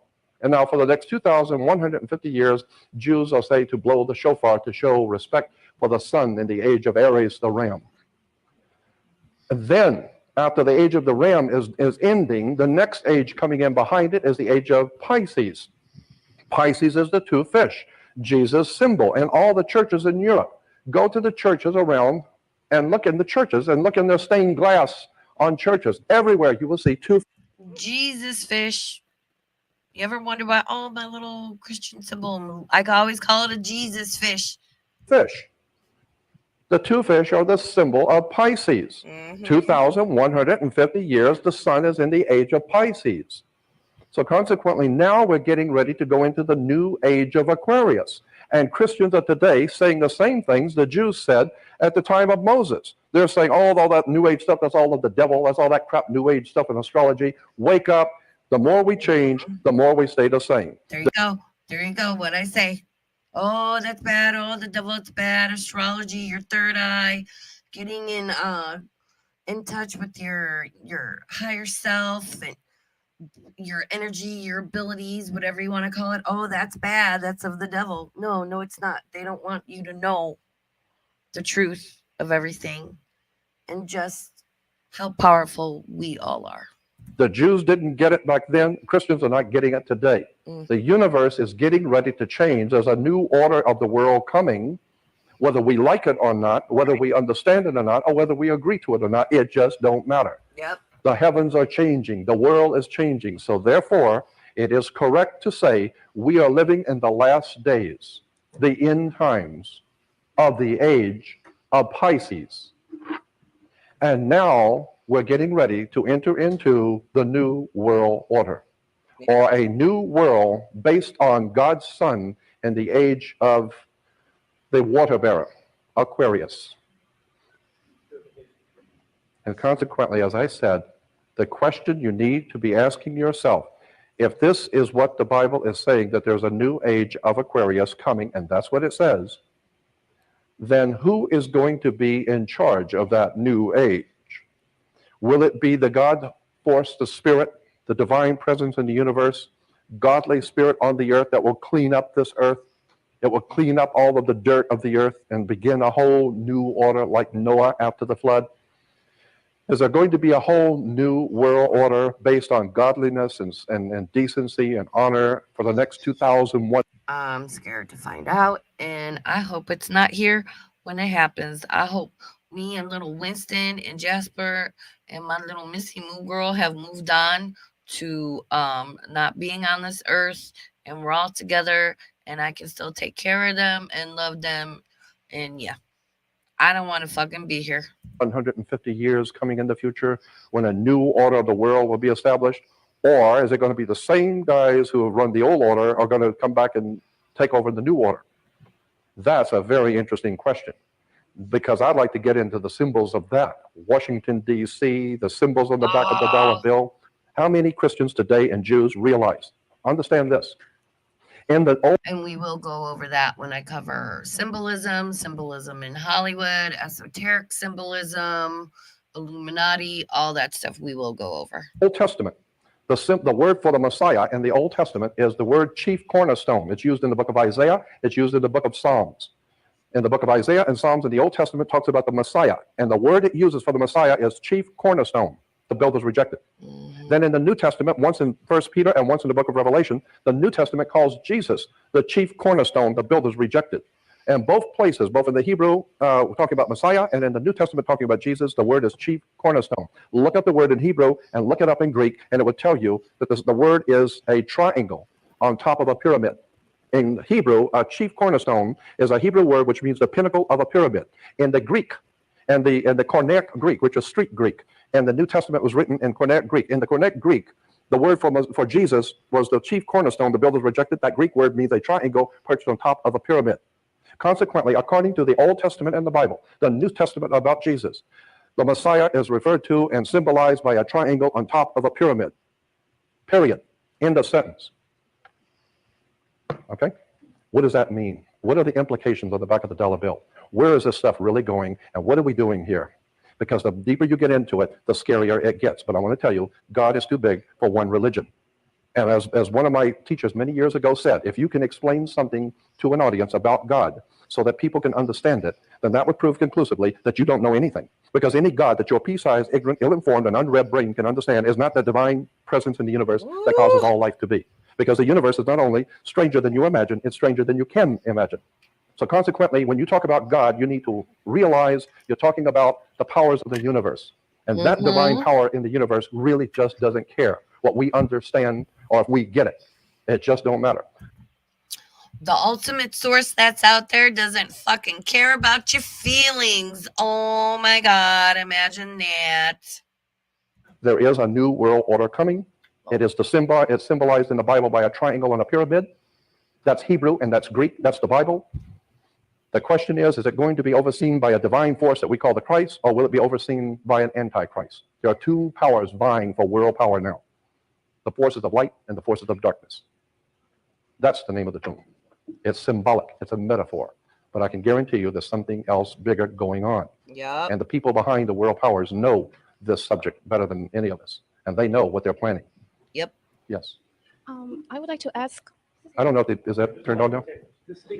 I would like to ask how the Mayan calendar looks in the context of the Bible and what you talk. Yeah, the Mayan Does it calendar. has anything to do with it, or there's any Oh yeah, you connection? can bet on it. Should I read it or just throw it away? Because I was wondering. Yeah, the Mayan calendar. There again. What are you talking about? It's a calendar event. The Mayan calendar is the implications are something's going to happen on a calendar date.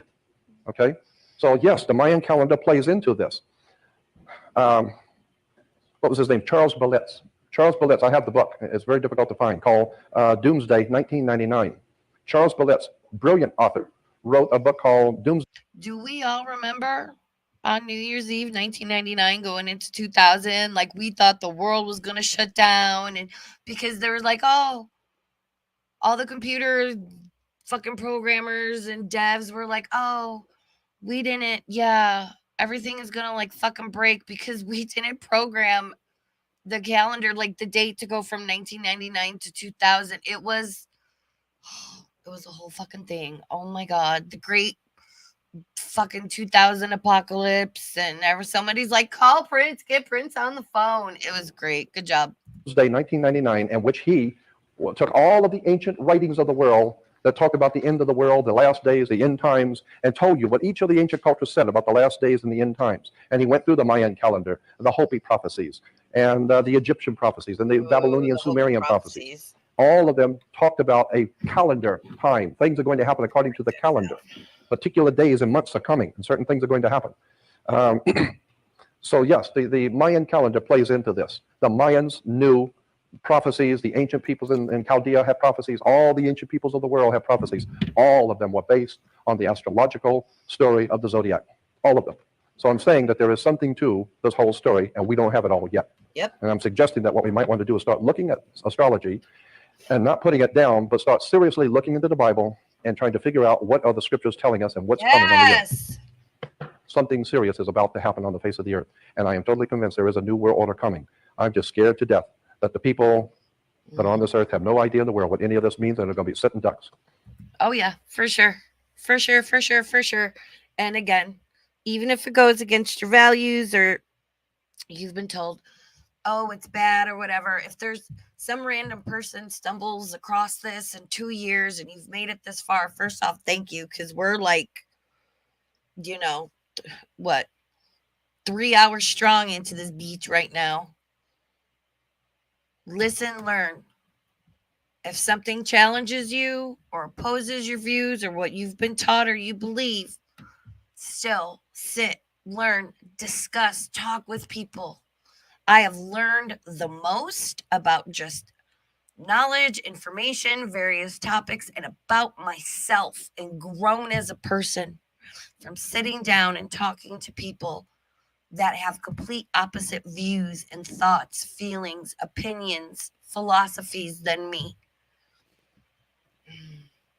You're not going to grow if you're in a little protective bubble with people that never disagree with you. And yeah, no, that's, wow.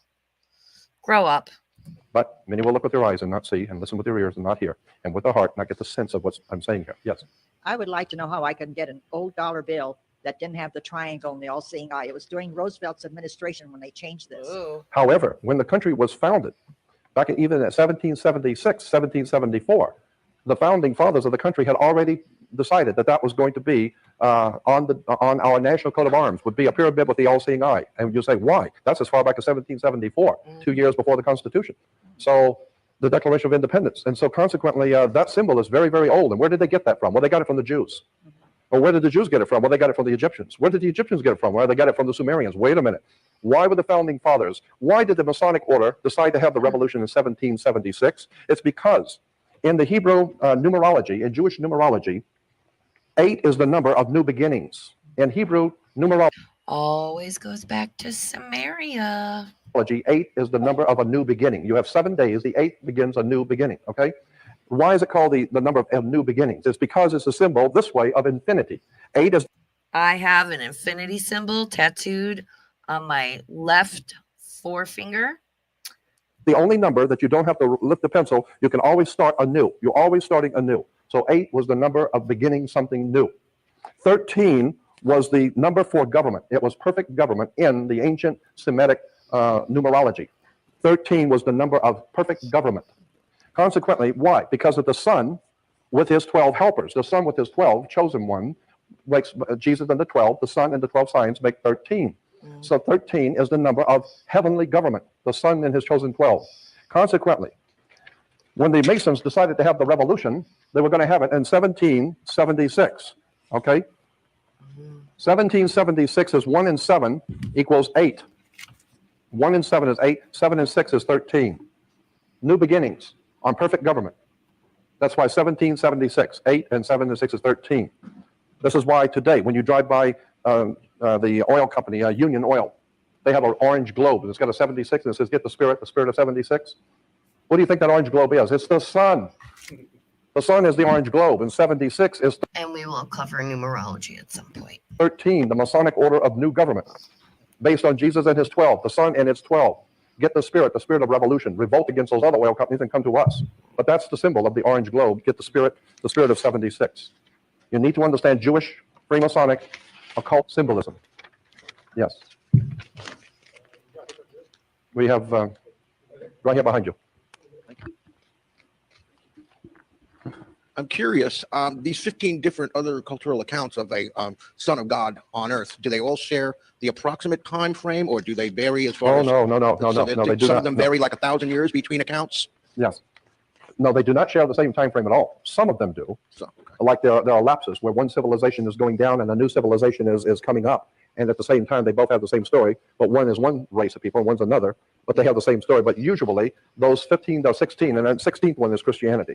But the 15 before Christianity goes all the way back into the most ancient of ancient history. okay. And so, it comes down through ancient history, and different cultures have different stories, and they're all identical. Another question I'd like you to elaborate on. If you were saying essentially religion is the juxtaposition of knowledge and illumination versus darkness and ignorance. Right. Paint that over the account in the Garden of Eden. Oh, well, now see, now when you're getting into Genesis, I was talking about the New Testament. Now, if you want to get into Genesis, that's my... That's another one we're going to watch. Let me write that down. Papa Maxwell, Genesis Explained. That it's another long one, but I'm telling you, even if you don't show up for the live stream, you want to rewatch this, pause, listen to it while you're doing stuff like a podcast. That's fine. There's nothing really to watch on the screen. Those are going to be more for the spooky paranormal topics, where this is like I get this is heavier, this is longer. It's different, right? It's a different vibe, but still in the same family for Freaky Friday. That's another one we're going to get into. My favorite subject in the Old Testament. I'd like to hear your take with that as a view. Well, when you get into Genesis, first of all, in the Genesis 1:1, Genesis is exciting because Genesis comes from Gen Isis. Gen is the word for generation, to generate something. Where it begins is to generate. Isis in Egypt was female wisdom. You put the two together and it becomes Gen Isis or Genesis. Let me show you something. Isis was spelled I-S-I-S. Isis. Isis represented in Egypt spiritual, feminine spiritual wisdom. Isis. But Pharaoh Akhenaten came into the picture and he outlawed the religion of Isis and reestablished a new religion, the worship of the sun. And the new religion was the worship of Amen-Ra, A-M-E-N-R-A. Amun-Ra, Amen-Ra, Amun-Ra. And so in Egypt, those who used to worship Isis are now taught to worship Amun-Ra, or Amen-Ra, which is where we get sun-Ra. Right. Consequently, they were told to talk to God through God's Son, Amen-Ra. So at the end of their prayer, they would say Amen. And this is why today we still say Amen, because the Son was called Amen-Ra, Amen-Ra. However, when the Hyksos people, who we today call the Israelites, they were called Hyksos. When the Hyksos people left out of Egypt and went north into Palestine, and incidentally, the word Palestine comes from a Sanskrit word pala in Hindu. Pala means a male phallic. A male erection is a pala. And stein is a word in the Phoenician Canaanite language for a rock. So it's a cock hard as a rock. It's called Palestine. Okay. Consequently, you have Isis, Amun-Ra, and when the Hyksos people went out of Egypt, went north into Palestine, they encountered a Palestinian god, the planet Saturn. Saturn was the god of the Palestinians. Still is. His name was El, E-L. Okay. El was the name of the planet Saturn. When you take Isis, I-S, Amun-Ra, Ra, R-A, and the new god, Saturn, El, it becomes Israel. Israel is Isis, Ra, and El. The three names of the ancient gods of the ancient world. Israel is Isis, Amun-Ra, and El. There's nothing holy in Israel except the stories. They're full of holes. Do your homework. The Star of David is a symbol of... The Star of David. The Star of David. First of all, there was no David, so the Star of David is unimportant because there was no David. But the Star of David, if you look it up in encyclopedias, go through encyclopedias or reference works on ancient Semitic religion, all the reference works will tell you that the Star of David was originally the star of the planet Saturn.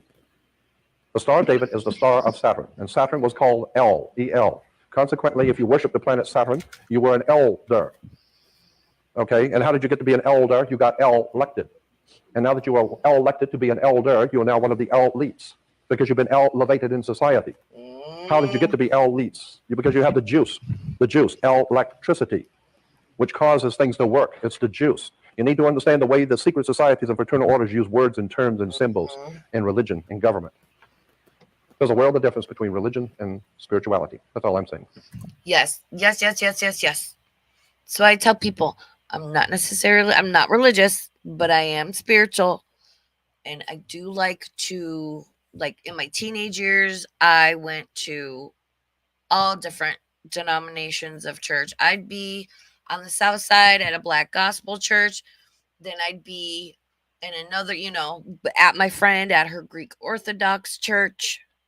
I was all over. Protestant, went to Catholic school for a while because I was curious. I was searching for answers. And I'm so glad I did that at such a young age. I'm getting tired and losing my train of thought. We're almost done, and then I got a funny little treat. One last question now. Yeah. You mentioned the Ark of the Covenant. Do you know where it's at and what it really signifies? Oh, yeah. The Ark of the Covenant, the reason why Indiana Jones was going to the Tibet first, and he encounters the Nazis in Tibet. They're looking for the lost Ark. Why would he go? But yeah, sorry, I just remembered my point. There's a big difference between being religious and being spiritual. And I consider myself to be spiritual in the fact that I know that I have a soul, that I know that I have an entire life and purpose outside of this meat suit on this planet at this time.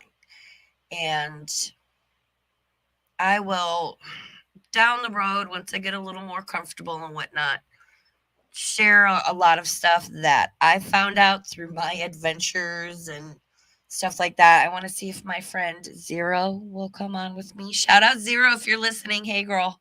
Go to Tibet first. And the Nazis are not stupid. Why would they be up in Tibet? Because they know that if you're going to find the lost Ark, you better start in Tibet. Because the whole subject is about something that's happening in Tibet, and you didn't know it. But Steven Spielberg knows it. So consequently, and the Nazis knew it, and that's why they were in Tibet. Now, once you get the key, and the metaphor in the movie was a crystal. That's the crystal that's going to show you where it is. Well, what we're talking about is a metaphor, a symbolic key. The symbolic key to understanding the lost ark is in Tibet.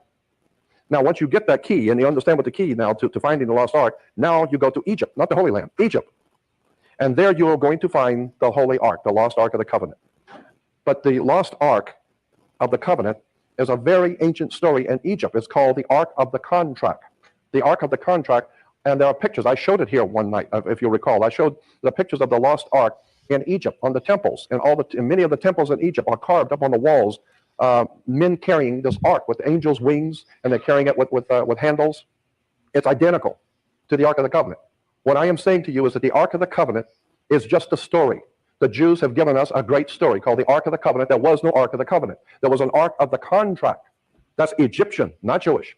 And that's why Steven Spielberg has Indiana Jones going to Egypt to look for the lost ark, because it has nothing to do with the Jewish people whatsoever.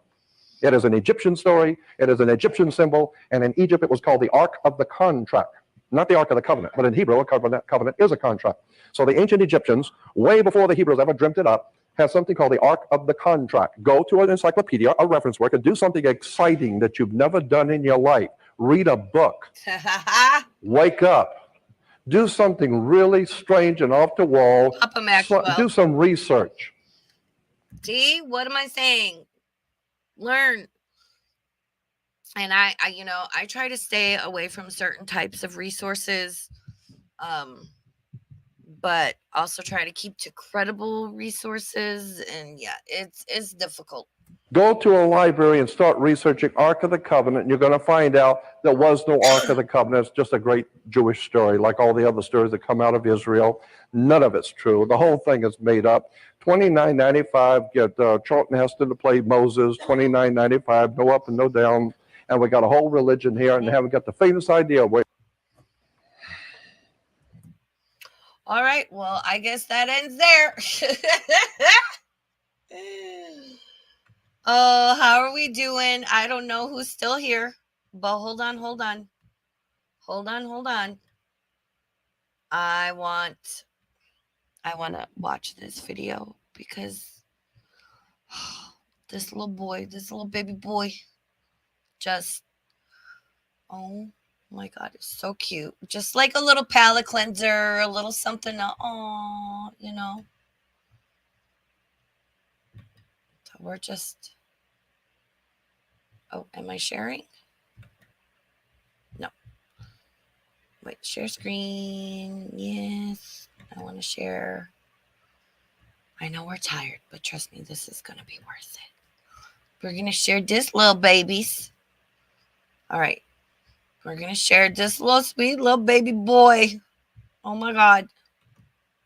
Puff, your Frenchie doesn't want to It's go time to to go to sleep. sleep. Stop. Okay. No more playing anymore for you tomorrow. What did I tell you? Oh, my. I told you. Sir, you are too cute. That little baby boy. He's like, he's, oh, I can't. He's so stinking cute. I love this dog with his little face. I can't. I told you no. I'm sorry. You need to go to sleep. I can't.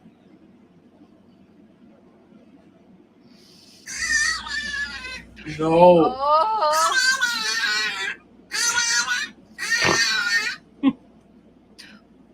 These people are going to be millionaires because of this fucking dog. Oh my God. I want to boop the snoot. I want to give him all the kisses and scratches.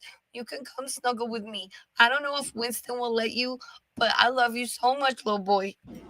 No is no, okay? And that's final. Oh. I'm sorry. Oh my God. Okay. Come here. Give me a kiss. Can I get a kiss? Oh, I get that little, he's like, I just want to come and sleep with you. And yes, hold on. We're gonna. So there's the original, right? Hold on. Which is, I want to liven this up a little bit. We're going to have a little bit of fun because I know I showed Rockstar's version. So let me go to Rockstar. Oh my God, so good. So good. Love him so much. All right, let me go to his shorts. He's got so many good ones. I will throw his link in the chat. He did a voiceover for this. And I showed it, and it's so here. Okay, hold on. I gotta share my screen. Well, thanks for being here. I always I want to show Mick's intro again because it was so good. Maybe I'll use that as my outro, but you know what I mean. We'll do this one, and Rockstar is good. We'll just kind of wake ourselves up a little bit. Wait. Microsoft Edge tab. There we go. Rockstar. He's so good. I love his channel. So he did a voiceover for this. I'm not Oh, wait. going. Stop. I'm staying woke. Okay. And I'm sleeping with y'all. No more playing anymore. I don't care no more. What did I tell you? Stop. I'm not tired. I told you no. All you know how to say is no. Doggone it. I'm sorry. I'm not going to be a good little puppy until you stop. You need to go to sleep. Oh,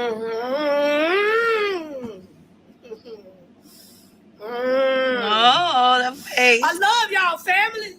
No. I just pulled my whole baby heart out to y'all. My little baby heart. No is no, okay?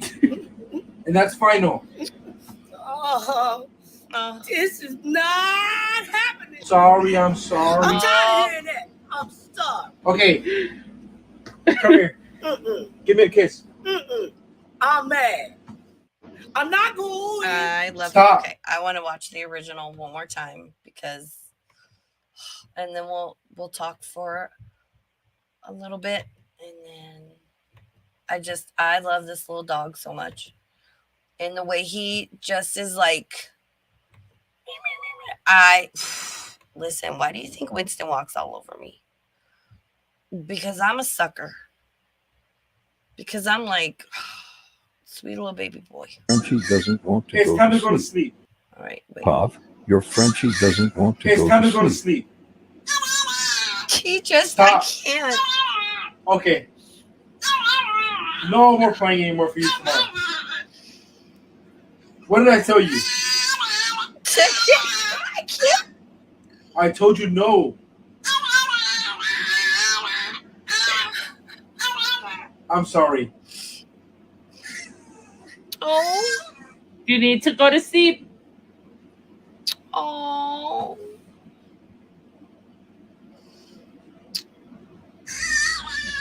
Oh my God.